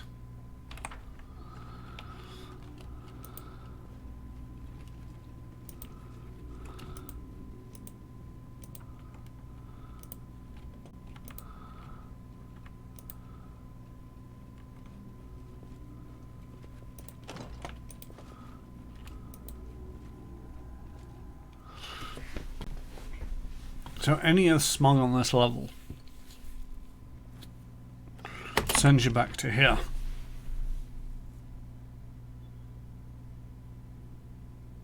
I've not received any keys.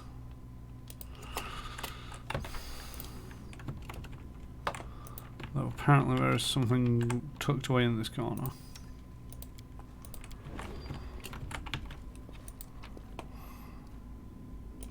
Still not received any keys.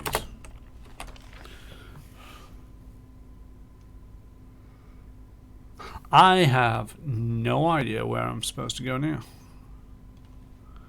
Unless by now I'm expected to have found all of the books that they were talking about. But I didn't actually talk to the guy the second time. I accidentally insulted him, apparently. And now he just wants me dead. So I had to kill him.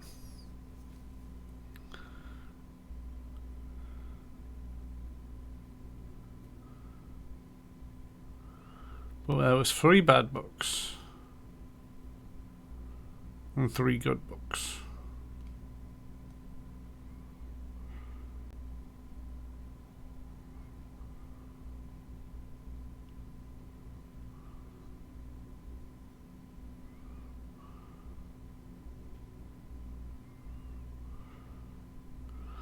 But I'll be damned if I know which books they are. And I'll be damned if I know if I've got them all.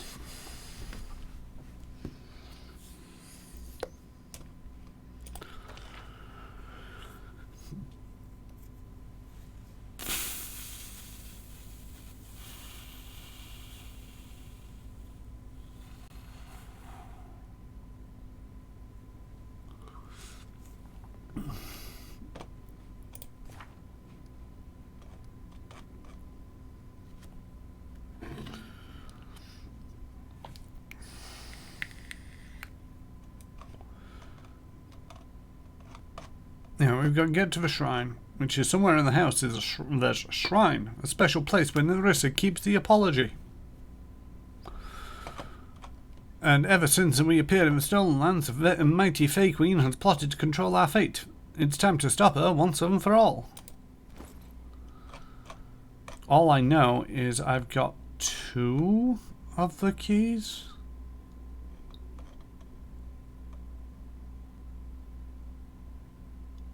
In here somewhere.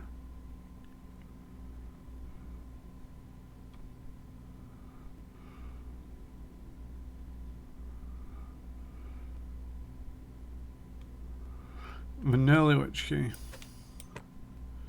And the Wriggling Man. And there's another key. And I don't know who has the final key.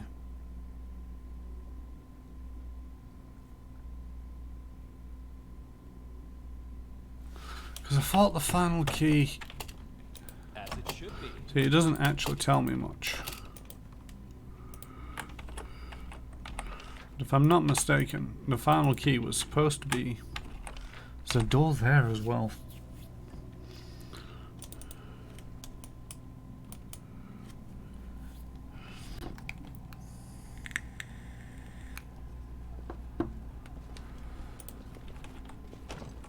And that's locked. So there's 2 doors. There's this door, which is locked, and then there's this door, which is also locked. All of the smog in this place seems to dump us in that back room, which is what I kind of thought would happen with different smog clouds. You know, so like you run through a smog cloud that's only in this area, and it dumps you into this area. You then come out. There's a smog cloud in there. You go through that and it dumps you into this area, and then you come through here, and then surprise, something works.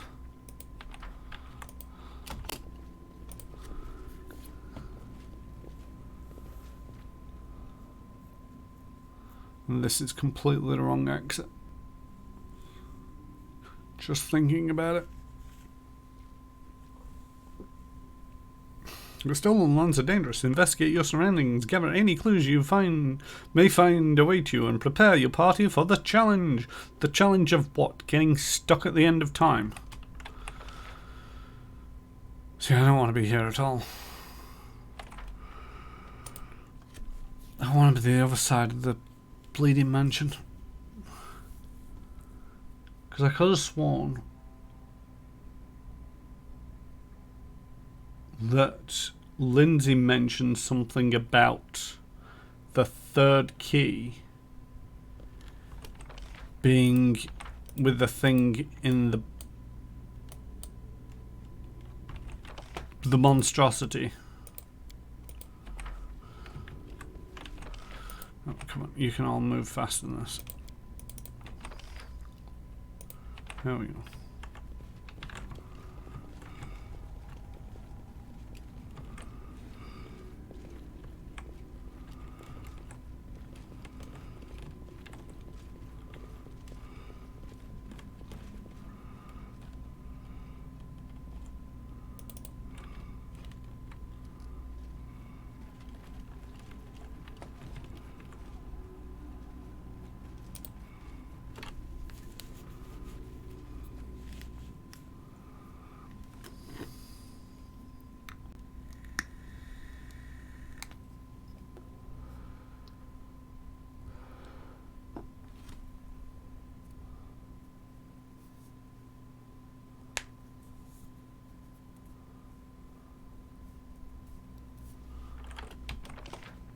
Oh, this isn't where I thought this was going to come out either. Might have actually been quicker to go the other way.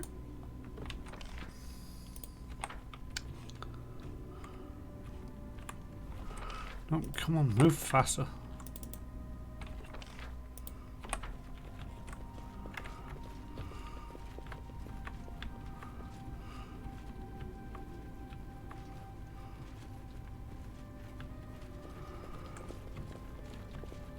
See, one of the things is, it's all like, Lindsay has been turned into a book. Why can she not give me a refresher on what the hell she said? Oh, I wonder if I can talk to any of my other companions. Follow my lead. So is there a terrible thing in here?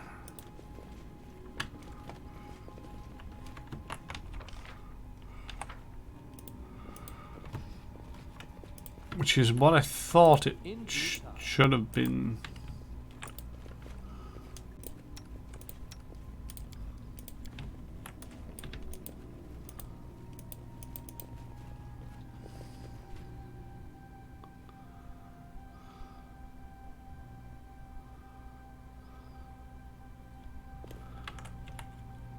As I know having what to do.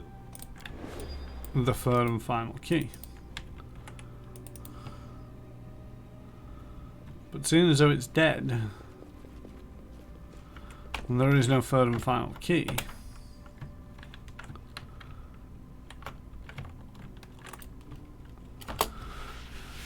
I have no idea.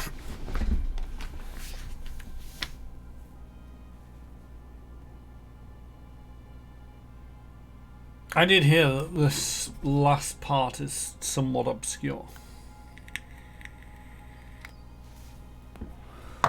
But I think I'm going to have to look it up. Which I don't really want to do.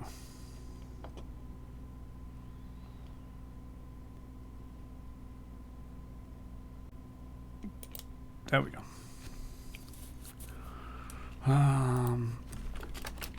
Pathfinder Kingmaker. House at the end of time. Third key.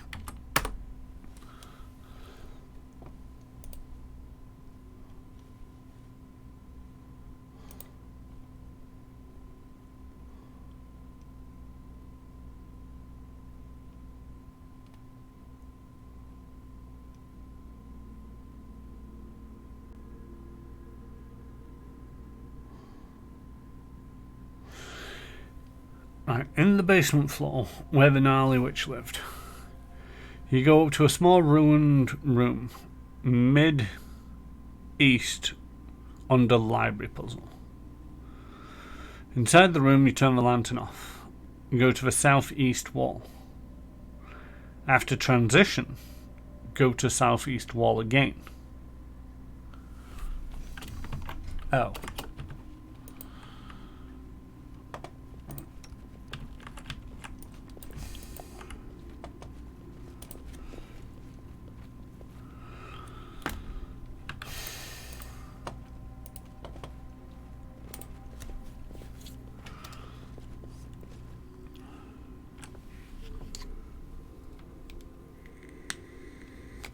So there's lots of mentions about the library puzzle.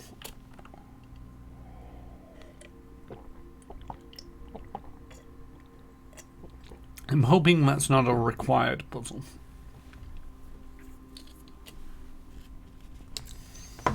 Right.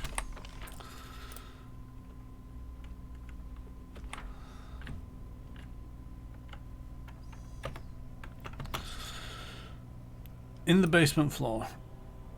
Inside the small ruined room, mid-east, under library puzzle, which I'm guessing is this.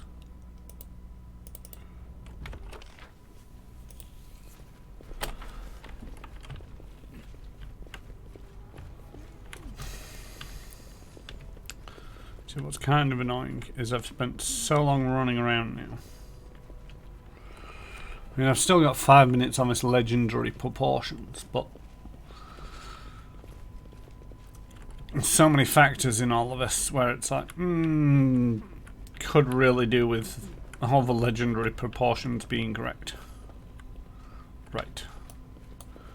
So turn off the lantern and go southeast.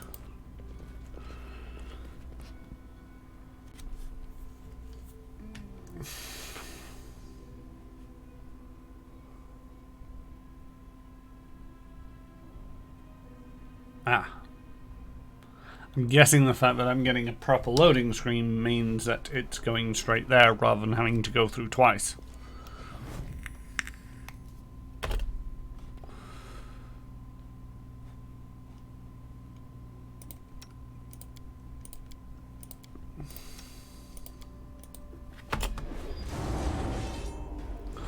No idea what this guy is.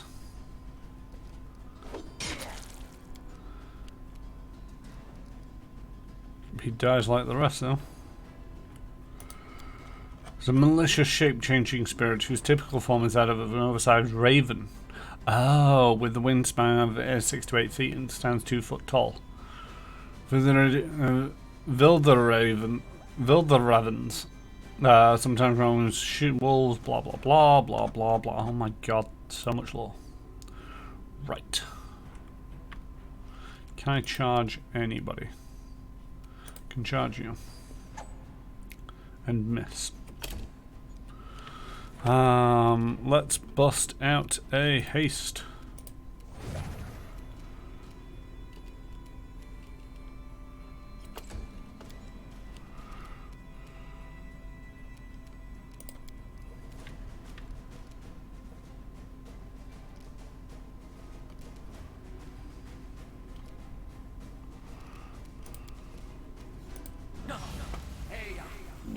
Should remember he's got displacement as well. Right. Don't want to start with the bombs. Want to accumulate them up a little bit. Make with the murder.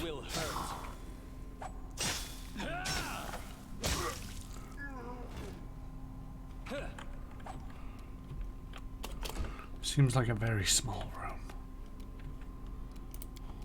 I think these guys are immune. I never know. Hey.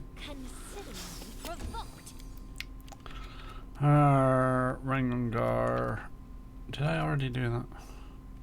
So many things going on with this guy.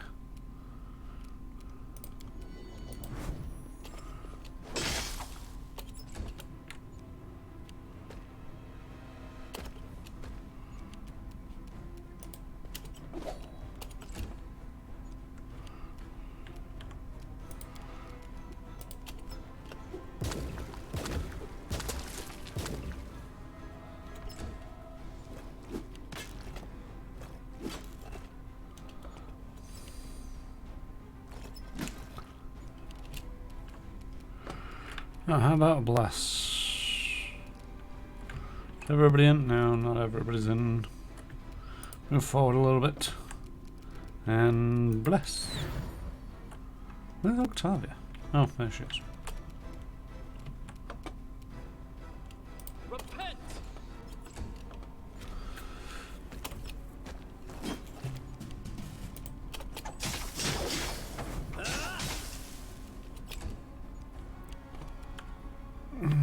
Bum.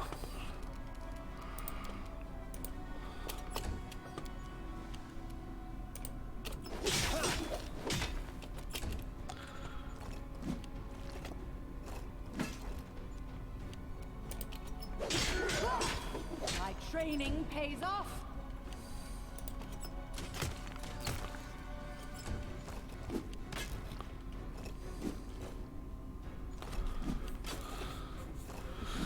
I don't think I would have found this room in a month of Sundays if it wasn't for that bit of a guide.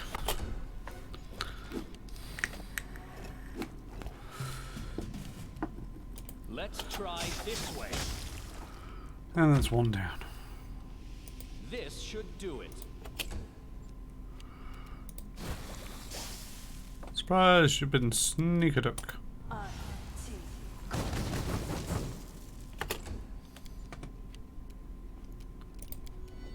Fear me.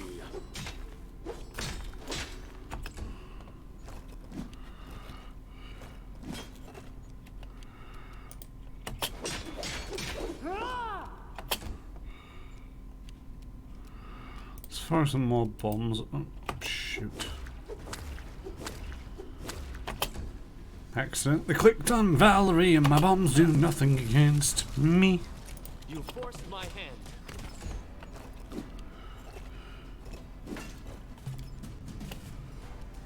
A calculated risk.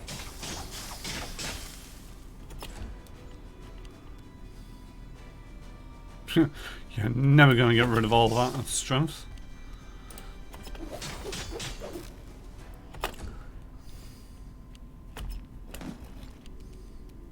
Stay behind me. Right, let's try this one again, but actually click on a bad guy this time. Oh.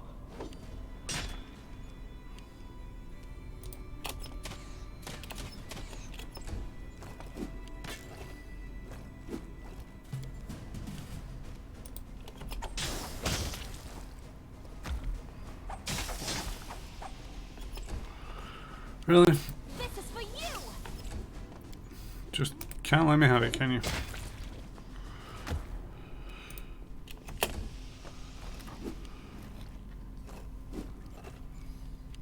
Let us strike as one.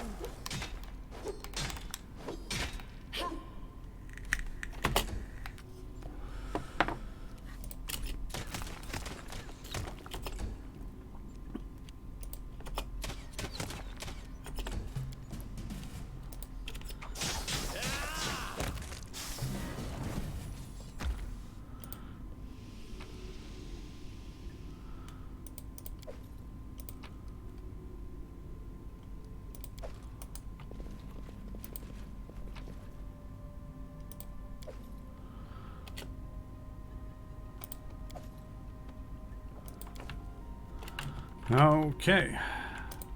So now I have all three parts of the key. Like so.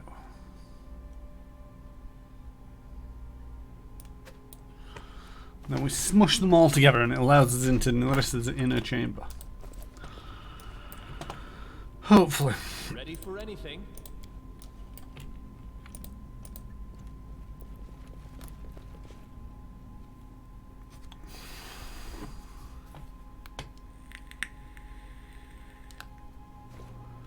Oh wow.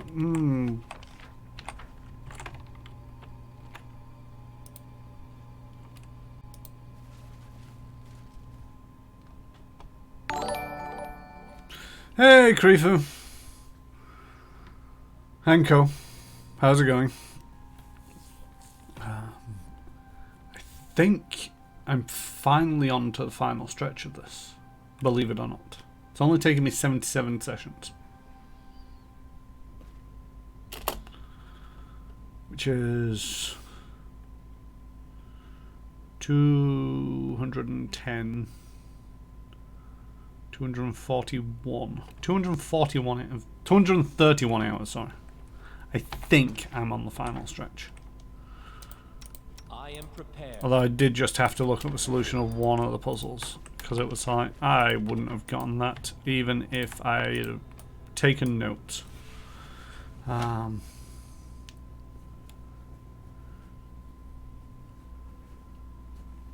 Yeah. I don't think it'll be just 3 sessions. I don't know how far you're into it, and I don't know or how far you've made into it, but I think Resident Evil might take you more than 3 sessions. And plus, well, to a certain degree, you've got the over half of it if you really want, because you've got Redfield and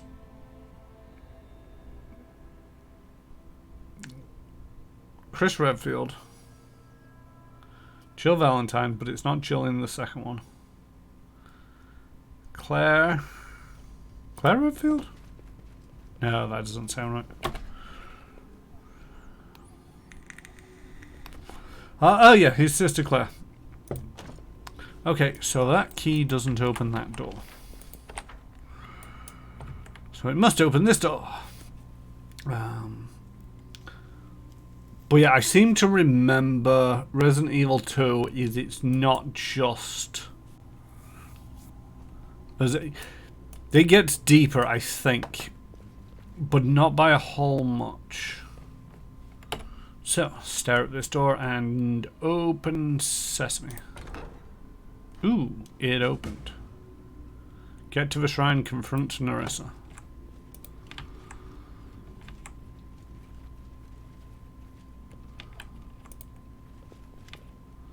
You. The mistress punished me for failing to deal with you. And look, her favorites, the Gnurly Witch and the Wriggling Man, have also failed. If you stop attacking me, I won't hurt you. Think not of me. Did I not tell you that the shadows behind your back is always her? And the sound of footsteps in the dark, always her. Turn around. Almost through the secret sewer lab. Oh, okay. Yeah. In which case it might just be the 3 sessions. I can't quite remember. See, it all gets a bit of a blur because, like I said on your stream, I don't actually tend to play them kind of games. It's just too much for me. So I remember watching people play them kind of games, and it's like Resident Evil 2 had a very similar style. I know that there was a graphics improvement between the two, but of the same token, this was basically when it was the PlayStation game being ported to the PC. So the graphic improvement that you got going from a basic console to overpowered PC for the time was just so vast that they kind of looked very similar anyway as an end effect. And also, with not being the one playing them, I kind of wasn't really paying too much attention. Paying enough attention to know roughly what was going on.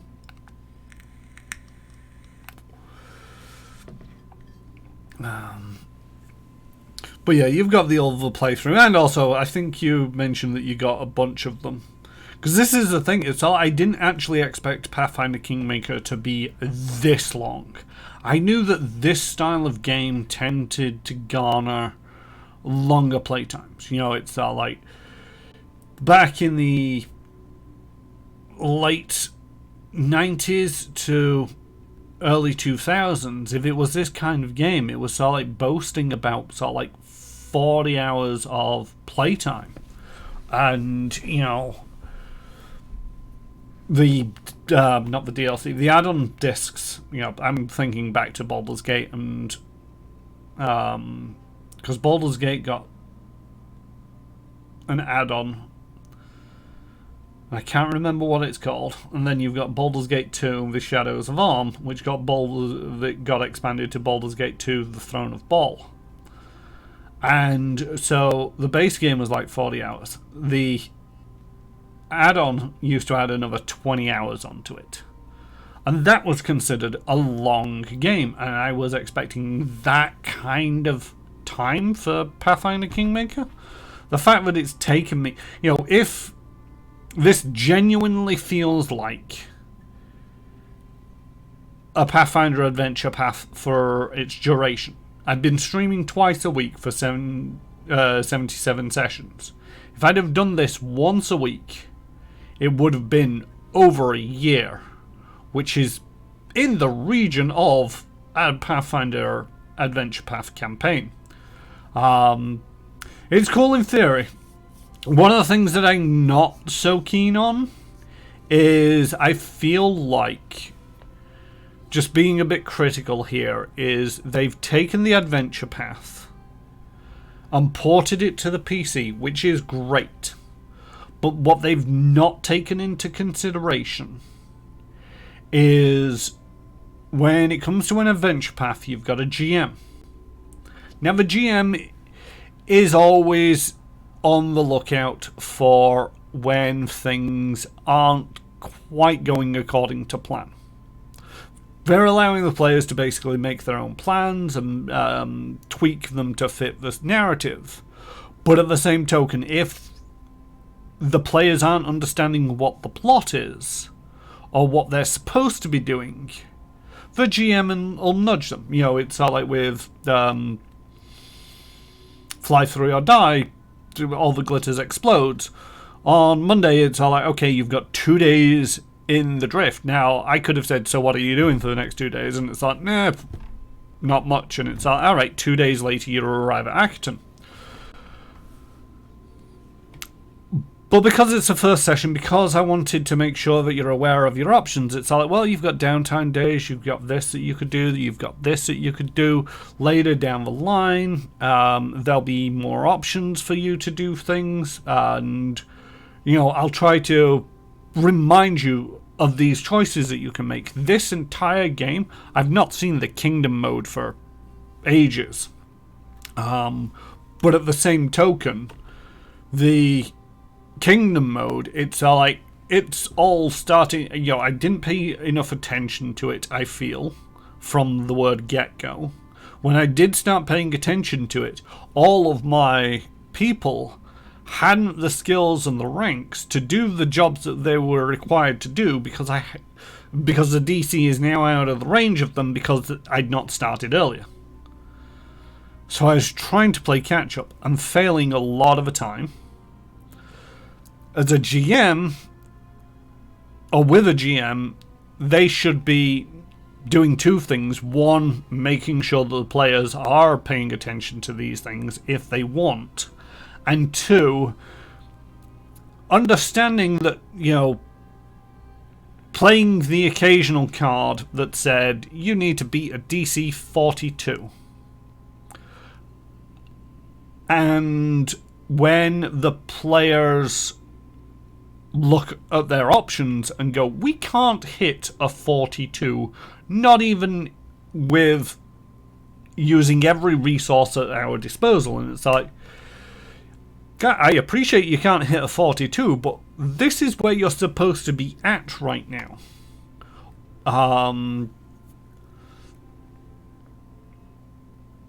Which is why the game doesn't necessarily work as a straight port from the written AP, like my playthrough, having hit the fail state during the tax chapter. Yeah, there's one of my viewers in Twitch, Josh, watching Twitch. He actually came to our All the Glitters Explode game on Monday.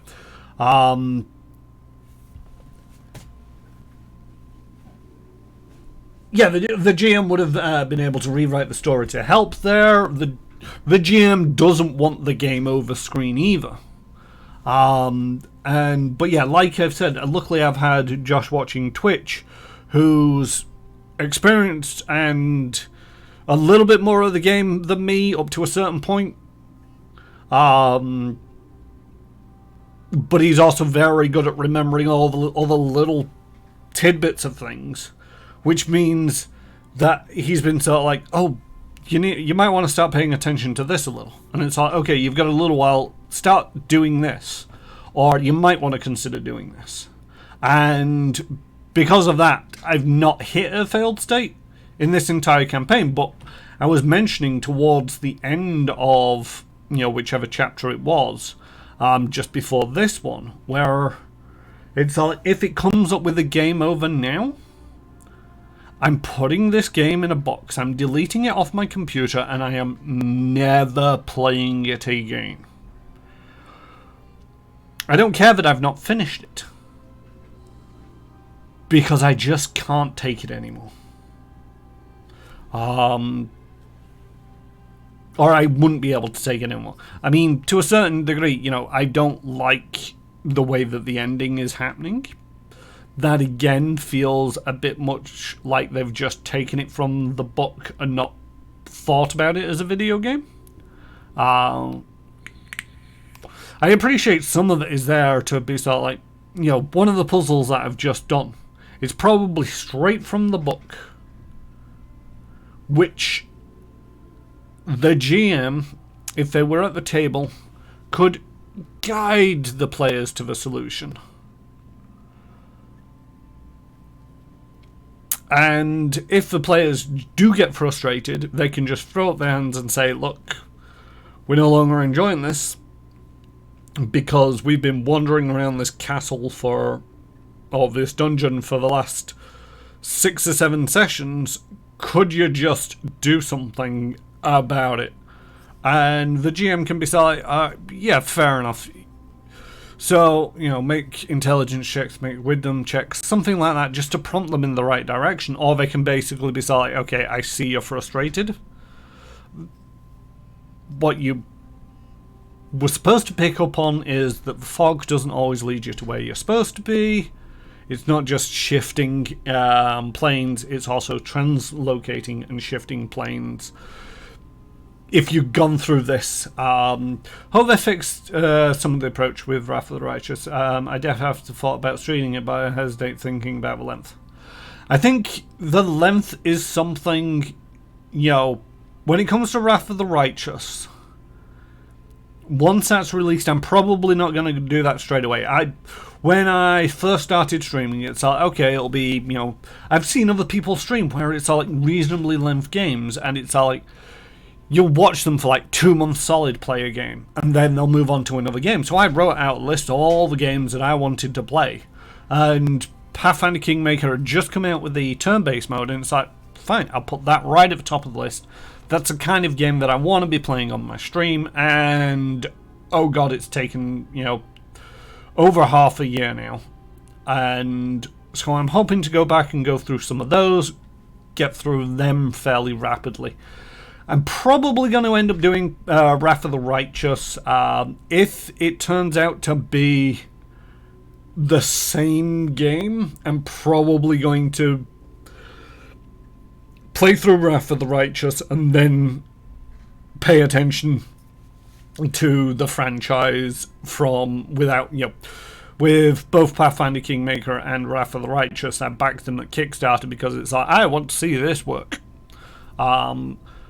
If they come out with a third, it's like, I want to see this in action before I pay any more money for it, because I'm not keen on the style. I like the gameplay. I like the narrative. This entire final dungeon has been a lot of save, go into a room, die, reload, think about things, go back into the same room, die again, and that's not enjoyable for me. Pretty much most of the rest of the story, yes, I've made mistakes. I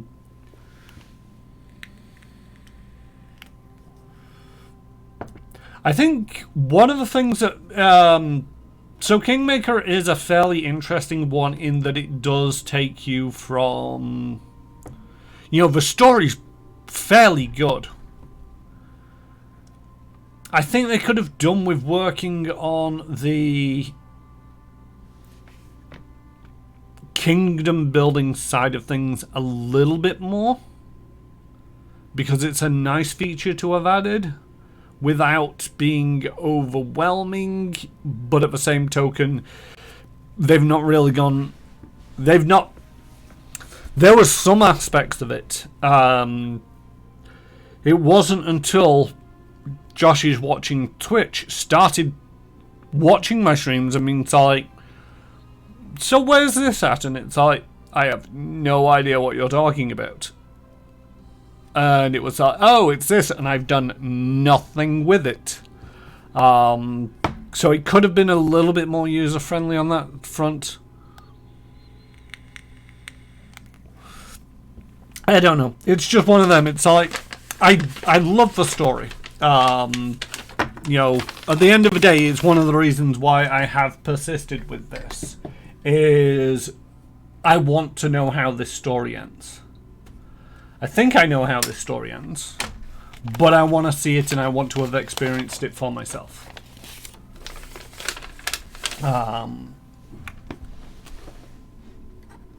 yeah. Wrath of the Righteous. The thing is, I don't know too many of the first edition adventure paths. I never actually played first edition around a tabletop.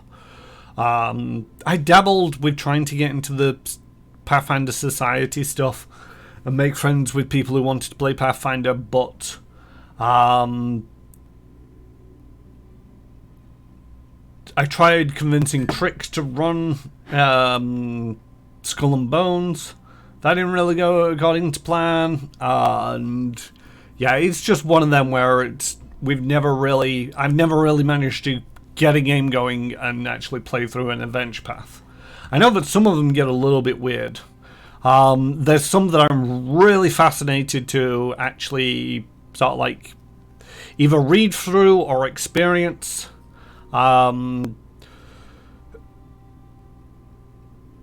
But at the same token, you know, it's I don't really want to just go back through the entire back catalogue of Pathfinder and just start reading all the adventure paths and going, oh yeah, that's a cool idea. It's not too bad doing it maybe for one or two adventure paths. You know, I have been curious once this is over of actually going away, getting the PDFs when they've got a sale on for Kingmaker and seeing how much it's just straight ported from the adventure paths. The thing is, even with it being the PDFs, it's still sort of like 50 quid or $50 just to go, yeah, I want to do this thing. But at the same token, it's like, nah, curious. But yeah, anyway, yeah, you go take care of your contacts, get ready to bed, and I'll see you around. Maybe by the time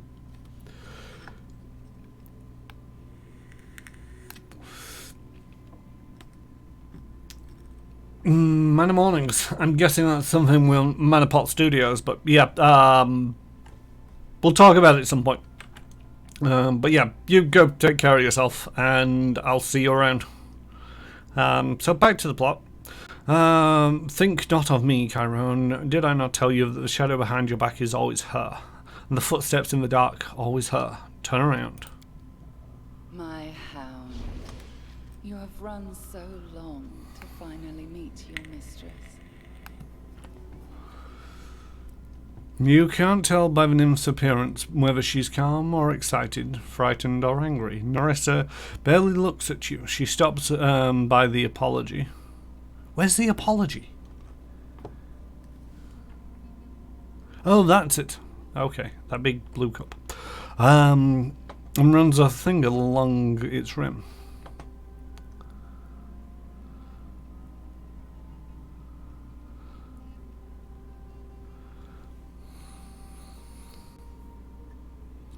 I'm not here to kill you, but to stop you, and heal you if there's any hope of that. What hope do you speak of? There isn't any in the world, nor was there ever. Evil and sorrow are masters of our lives. Let's get this over with. Either I kill you and get the last grain of dust for the apology, or you kill me and carry the memory of Narissa and her despair with you for the rest of your brief life. Evil only begets more evil. But there must be a way to stop it, trust me. Stop. A battle will not resolve or help anything. Oh, if only you could know how tired I am. After thousands of years in this insane dance of lies and destruction, can I believe that anything will ever be better again? No, no, it's all in vain. I don't want to fight. Is there anything left to hope for? No future, no life, no redemption. I surrender. Narissa lifts her eyes, defeated and broken.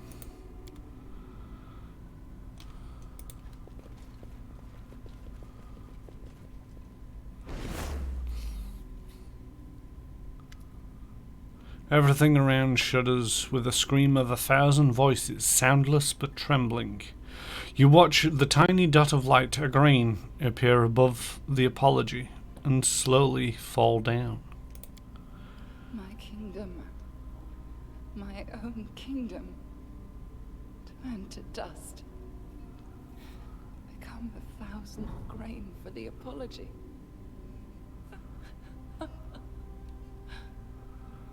Nerissa turns her head to the cup and looks as though she can't believe her eyes.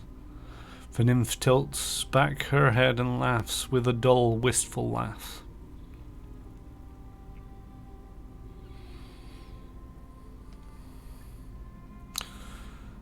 I want to return what's been taken from you. I looked for it for such a long time. So long that I forgot why I needed it. But you, why do you want to return what I lost to me? Because I want justice. Briar is a part of your soul, and it has been to be returned to you. What does justice mean in matters of the soul? In the games of great powers, in the beating of a living heart? It's just a word, and nothing more. If that's all that moves you, then forget it. I don't need this gift. The war is over, Nerissa. Now listen to me. Don't humiliate yourself by begging those who cursed you for forgiveness. Be my ally. Together we can achieve many things. Do you know what you're asking? I'm a prisoner in a game of someone else's invention, and I can't break the rules. If I take the slightest risk, the punishment might be terrible for both of us. On the other hand, I have nothing else to lose. Can you say the same? I don't like it when rules are imposed on me. My offer still stands. Oh, what is this? Hearing your voice was like hearing myself. Bold and young, unbroken by the curse.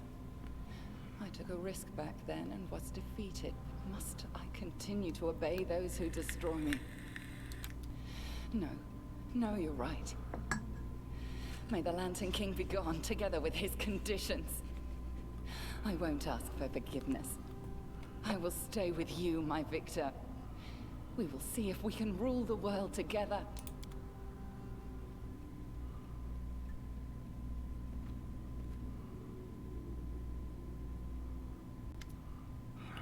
The horned hunter shakes off the chain slowly, like blades of grass, and moves towards you. His movements are strangely powerful. You've truly upset me, King of the Sand Castle. So much that I find no joy in playing the masquerade anymore. Are you ready to look under the mask? Who are you? I am a voice from another world that you've heard since you first set foot on the Stolen Lands. A harbinger of doom and change.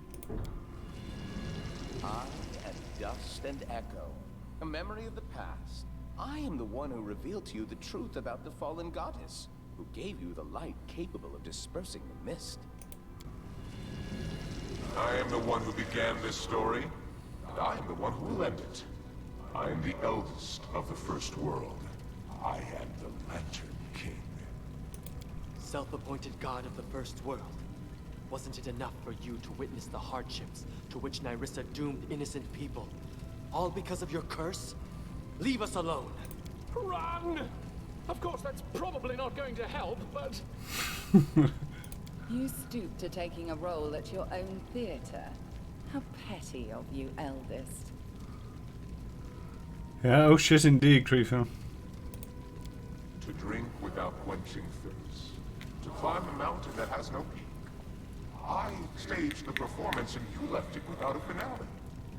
You took away Nerissa, my precious toy, carefully crafted of despair and wrath. I could reduce you to dust, revive you, and turn you to dust once more here and now. But the universe abhors intelligence. So instead I shall repay you with your own coin.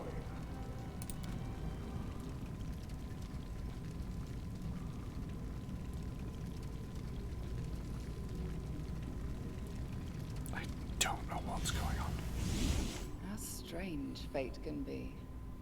A moment ago we were enemies, and now we stand shoulder to shoulder against a demigod. My kingdom is in ruins, my 1,000-year journey is at a dead end. So why do I feel so alive? I need to understand what happened. This creature, it was... The Lantern King, he who cursed me in the past. Are you baffled? That's perfectly natural. Few can understand the games of the eldest, even I barely can. Our lives are toys for them, our fate's a ball of yarn. To knit or to cut, to tie knots or make loops. Is there a difference? Can I put this vast abyss of sense into words? I'll try. The Lantern King likes performances. In one of them, you and I turned out to be the main characters. It's little surprise that he was watching you. He likes masks, hints, and vague words, the meaning of which is revealed only later. But he didn't like the end of the story, and he wants to rewrite it. That doesn't bode well for either of us. We've little choice but to go through the portal and find out what he has planned. Where does the portal lead? Can't you guess? To your kingdom. The eldest is there already, with all his wrath. If there's no other way, let's go to the portal. There isn't. But remember, on the other side is your world, not the eldest's. Each king is stronger on their own land. So let us go. If we've any chance to conquer the unconquerable, it is there, beyond the portal. If this is entirely dependent on the strength of my kingdom, and my kingdom isn't strong enough, I am going to be right royally pissed. But let's go. It's the worst that could happen.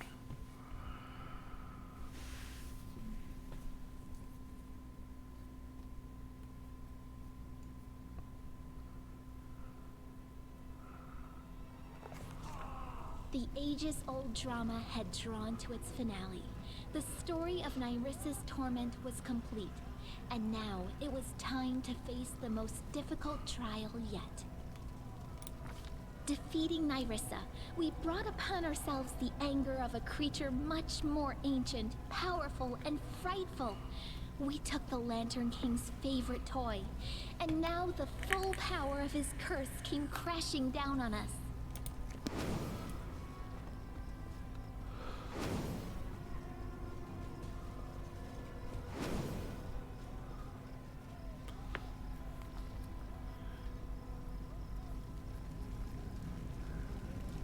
Something is wrong. We were supposed to leave the First World, but my cup is broken. The blood and pain of 1,000 destroyed kingdoms are oozing from its pieces. I feel them. I do.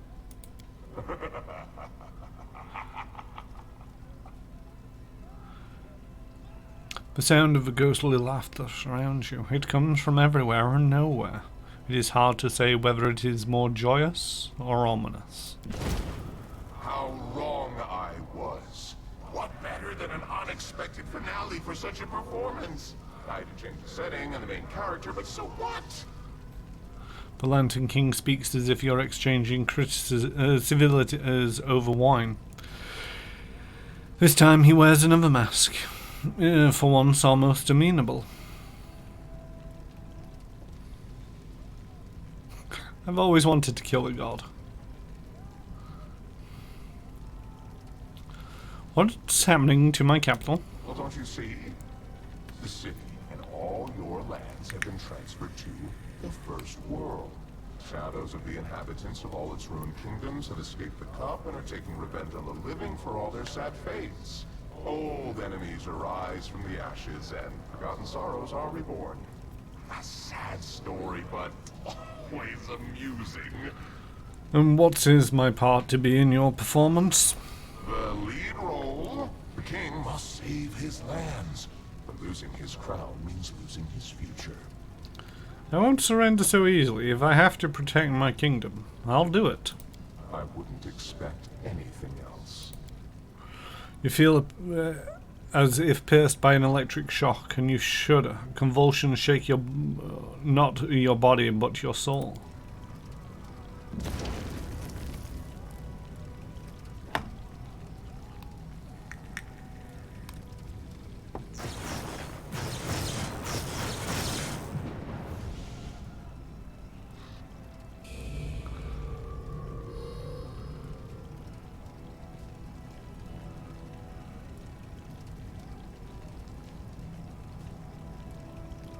Monkey.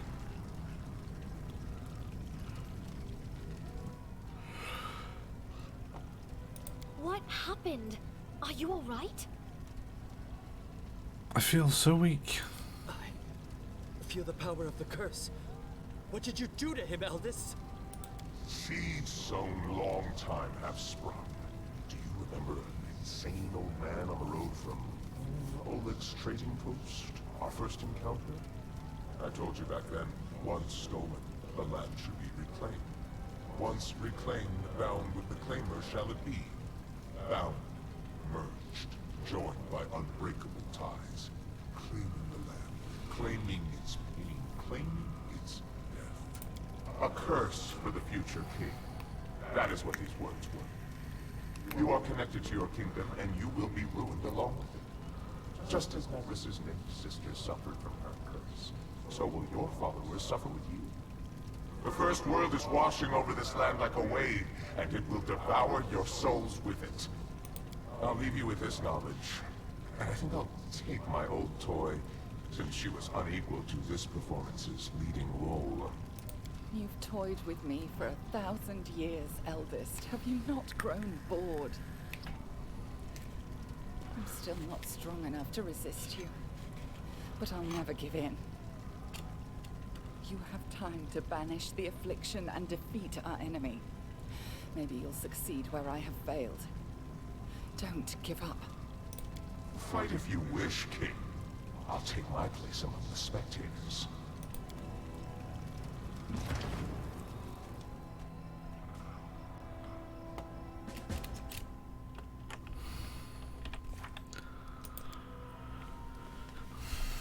Will fail in 19 days and 23 hours. Our daring ruler has never met such a danger. An eldest named the Lantern King has taken the entire kingdom into the First World and left it to the mercy of the shadows that have escaped the broken apology. What's worse, Chiron is now cursed, and the curse affects all his loyal followers. The king is bonded with his kingdom, and will die along with it. What should we do? It's not an easy to face a demigod.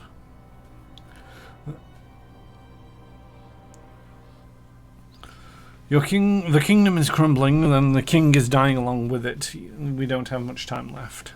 Our first task is to escape and to find out what afflicts the king and the fate of our friends and allies.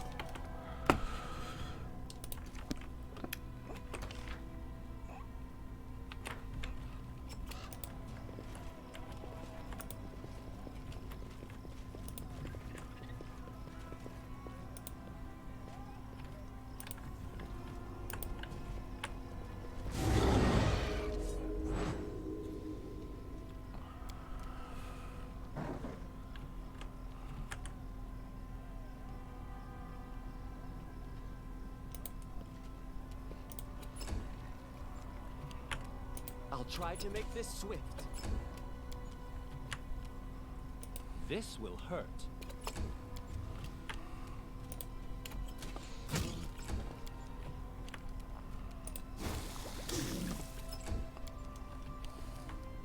Well, that's what you get on a sneak attack? Jesus.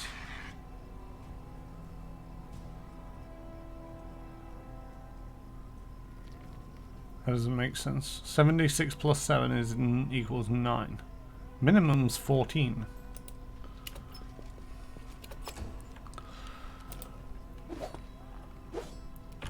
What have they done to us?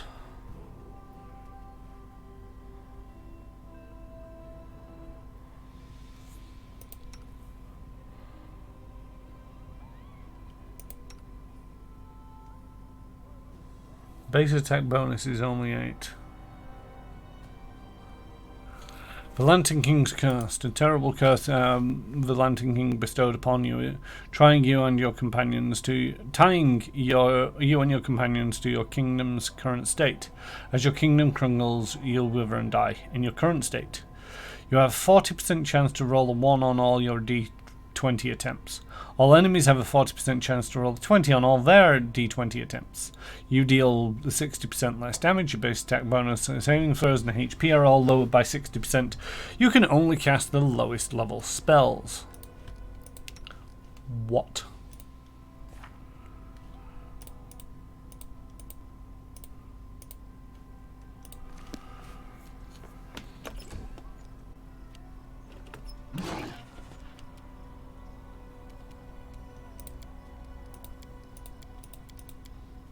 Oh, cantrips, basically.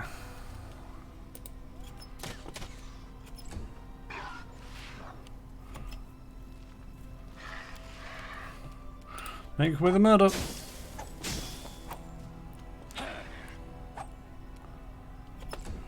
I do not need this bullshit for Will they ever learn? rolling ones.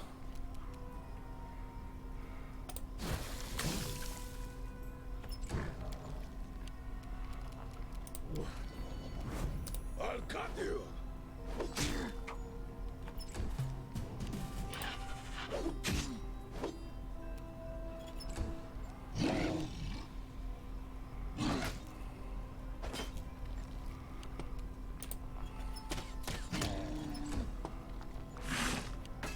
To a certain degree, good job that I've been buffing when I wake up.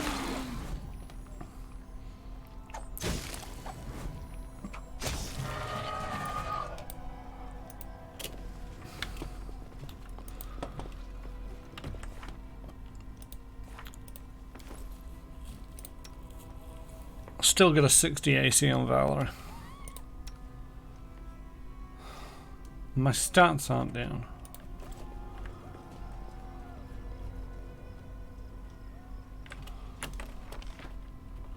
That's a bad sign. Spells are starting to run out. I'll fight if I have to.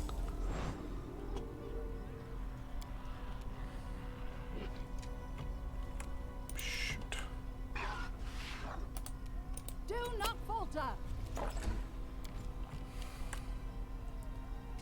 You can't stop me.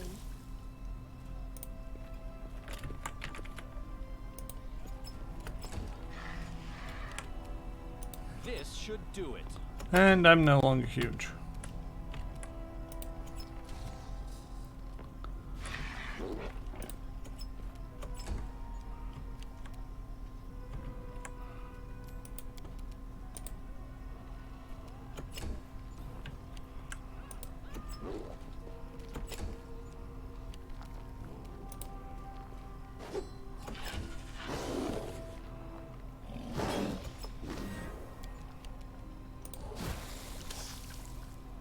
Yep, typical Valerie, can't hit 20 to save a life. Okay, you're a pain in my ass.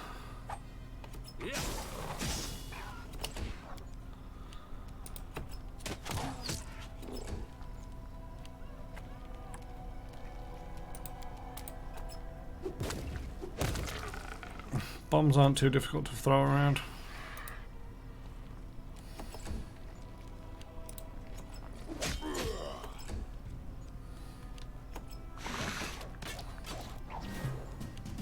Onwards.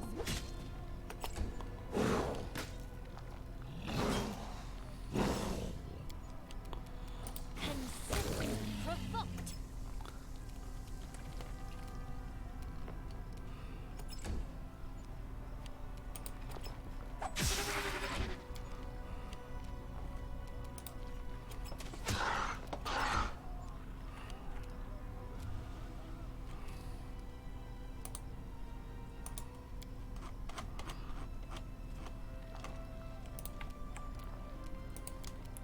Bombs away!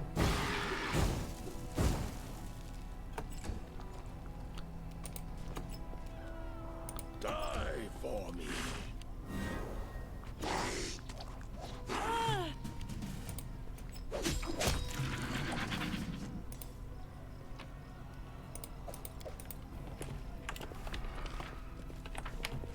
Oh, that's a cup.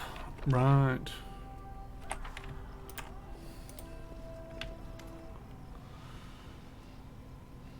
Shadow of Nogara.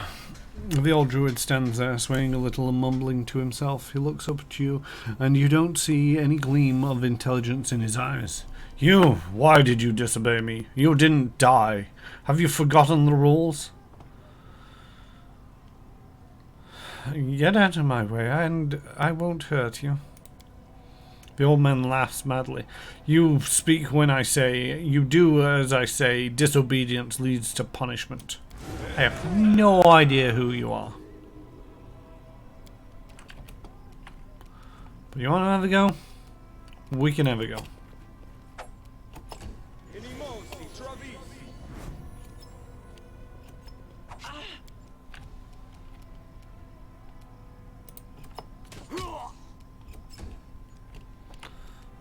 Stay behind me.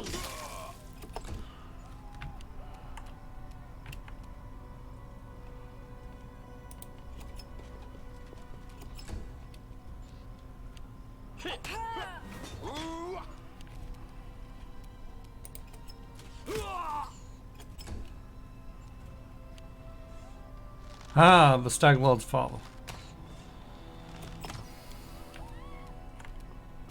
This is for you. Glad one of us remembers. This will hurt. An expected outcome. Rude. So it's come to this. Victory is inevitable.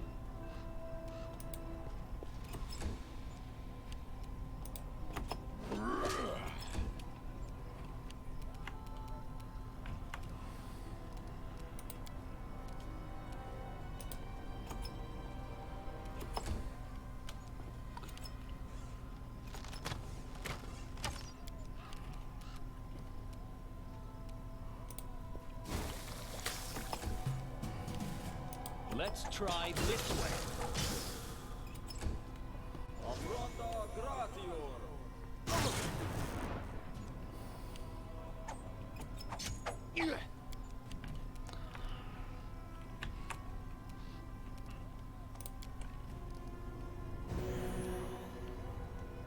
Jesus Christ. Let us strike as one.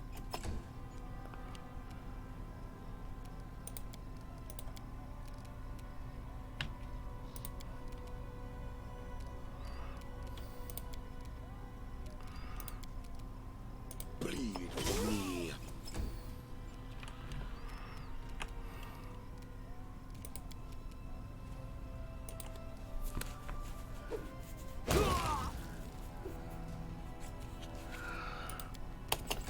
Bombs still work.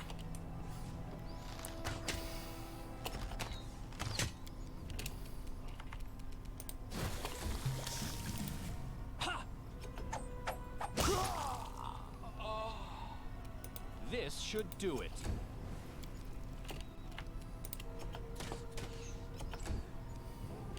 Do not falter.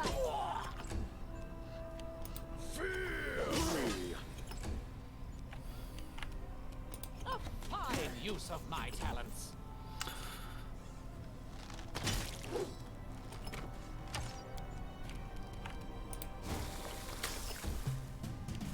A calculated risk. Surprise. Jesus.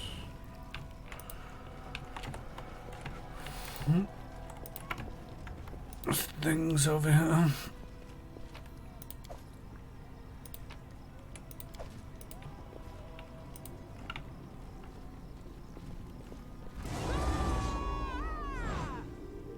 Yeah, to you too.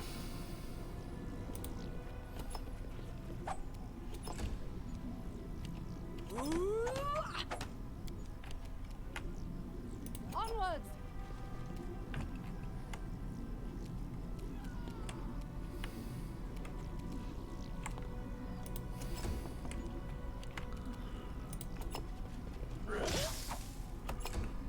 Surprise. Why ain't that just rude?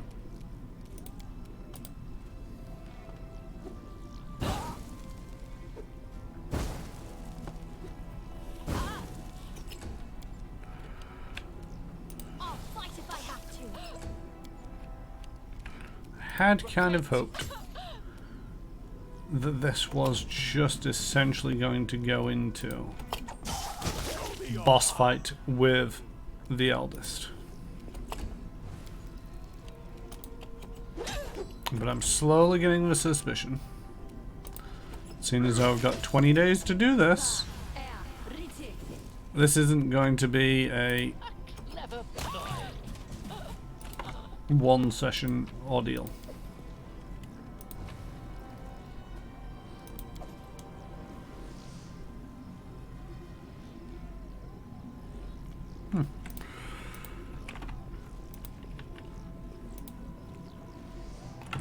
Well, I can't go that way.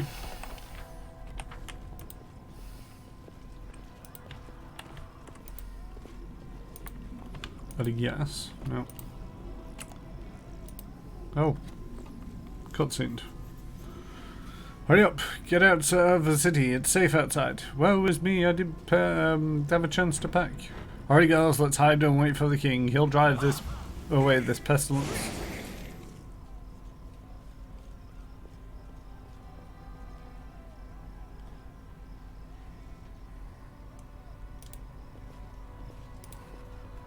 Your Highness, everyone who could be saved has left the city, and we should follow them.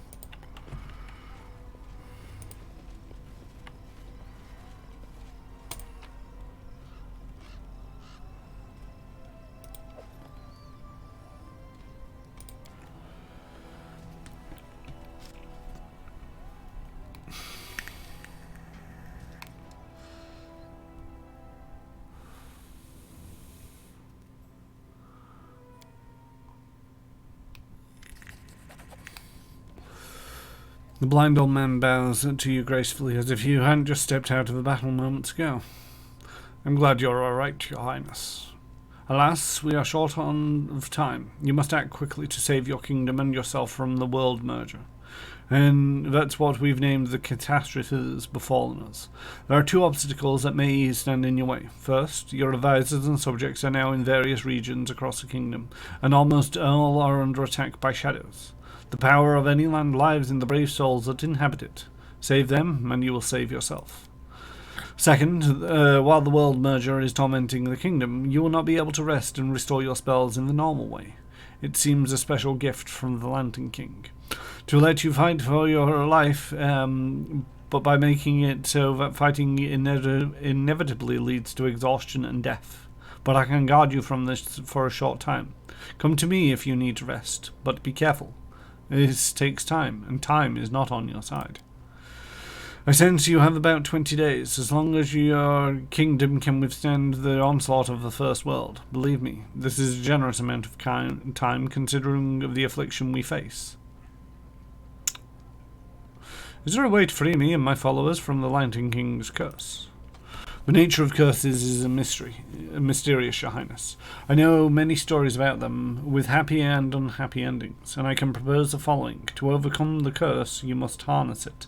The Lantern King should have you perish with your kingdom, and he has made the real that imaginary bond between the land and its ruler, which poets and bards like to talk about so much. But this means by protecting the kingdom from the world merger, you also protect yourself.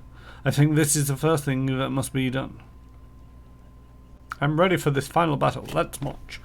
How do you know so much? Who are you, storyteller?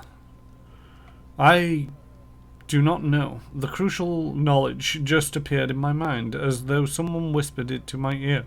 Yesterday I had no idea I was capable of wielding such powerful magics, or holding such vast knowledge, and look at me now. One might assume this was done to the experience I acquired while living through my stories, but I doubt that idea. I even doubt whether I am an elf or somebody, perhaps something else. However, this mystery is not important just now. We will deal with that after we save your kingdom. What happened to my advisors and subjects? Everyone has found it difficult, especially in the hours after the world merger began. Those who could keep their sanity and escape are now either hiding or surviving and helping others. Many shadows have escaped the apology from Oleg's trading posts, creating chaos and destruction along their way. Jod Craven and Creston Garris rallied the remains of a guard and struck out to protect our citizens. Maegor Varn must be preparing a final stand at Varnhold. The city is in dire plight. An army led by Vortikine's own shadow is besieging it. Your neighbours from Brevity received word of the woes besetting your kingdom and went to the border. The world merger I found them as they passed through Flint Rock grasslands. They were waylaid by an army of shadows. I can only guess what's happening there now. Some citizens we saved were captured the moment Ivaretti's shadow emerged from the cup. He says he arrived. They say he arrived as one of his more glamorous receptions, giving flowery speech and departing for Pitax to restore what he had lost. Your governor is probably having a hard time right now. I also heard that beautiful Nerid was captured by a shadow. It would appear that Ividra is in the hands of her tormentor once more. What forces do I have now? Of course, you can always count on my help and the help of your companions and fellow travellers. What can you tell me about the Lantern King? He is the eldest of laughter, mischief, and transformation, the most unpredictable creature of the unpredictable First World.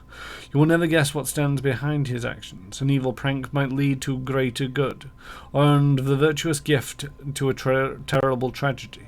As far as I can judge by the stories I've heard, the Lantern King is not an evil creature, but each deity has a role to fill in the structure of the world. Laughter, mischief, and transformation is a strange and powerful mixture, and one can only guess how it will affect this fate or that.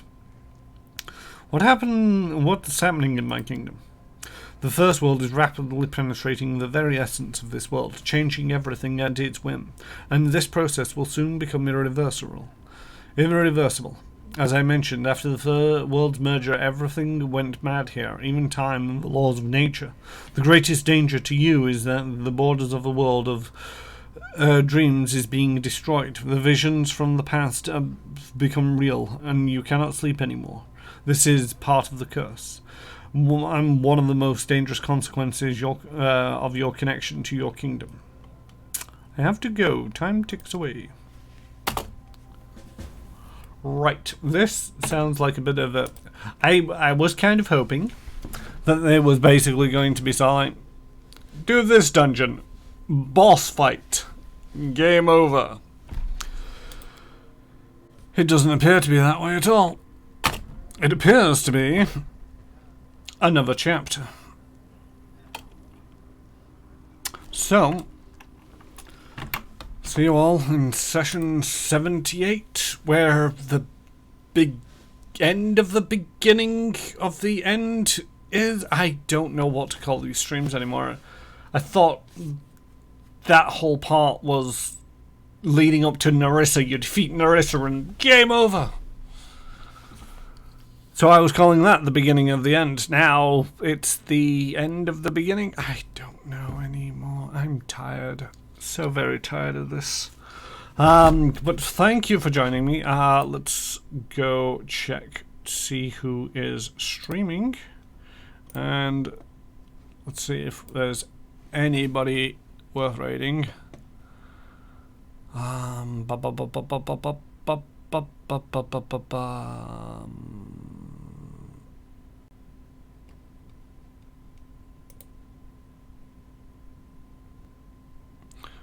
Do believe. Oh, that's interesting. So, one of the people I follow, Retro Tread, is actually playing Baldur's Gate. It looks like, yeah, it's the first one. Let's go raid them if they allow for these things. And I shall be back. I'll be back tomorrow playing Hitman 3. On Fridays, I play... yeah, I'll be back tomorrow playing Hitman 3. On Mondays, I'm over on Manapot Studios doing a actual play live stream of All the Glitters Explode, a Starfinder Adventure Path, Fly Free or Die. That's over on Manapot Studios. So join me there if you want to see what tabletop role-playing games is all about. And then next Tuesday and Thursday I'll be back with Pathfinder Kingmaker. Check my schedule below for details of that. And if you'll join me in this raid, I'd appreciate it. If not, thank you for coming, and I'll see you next time. Taddy bye.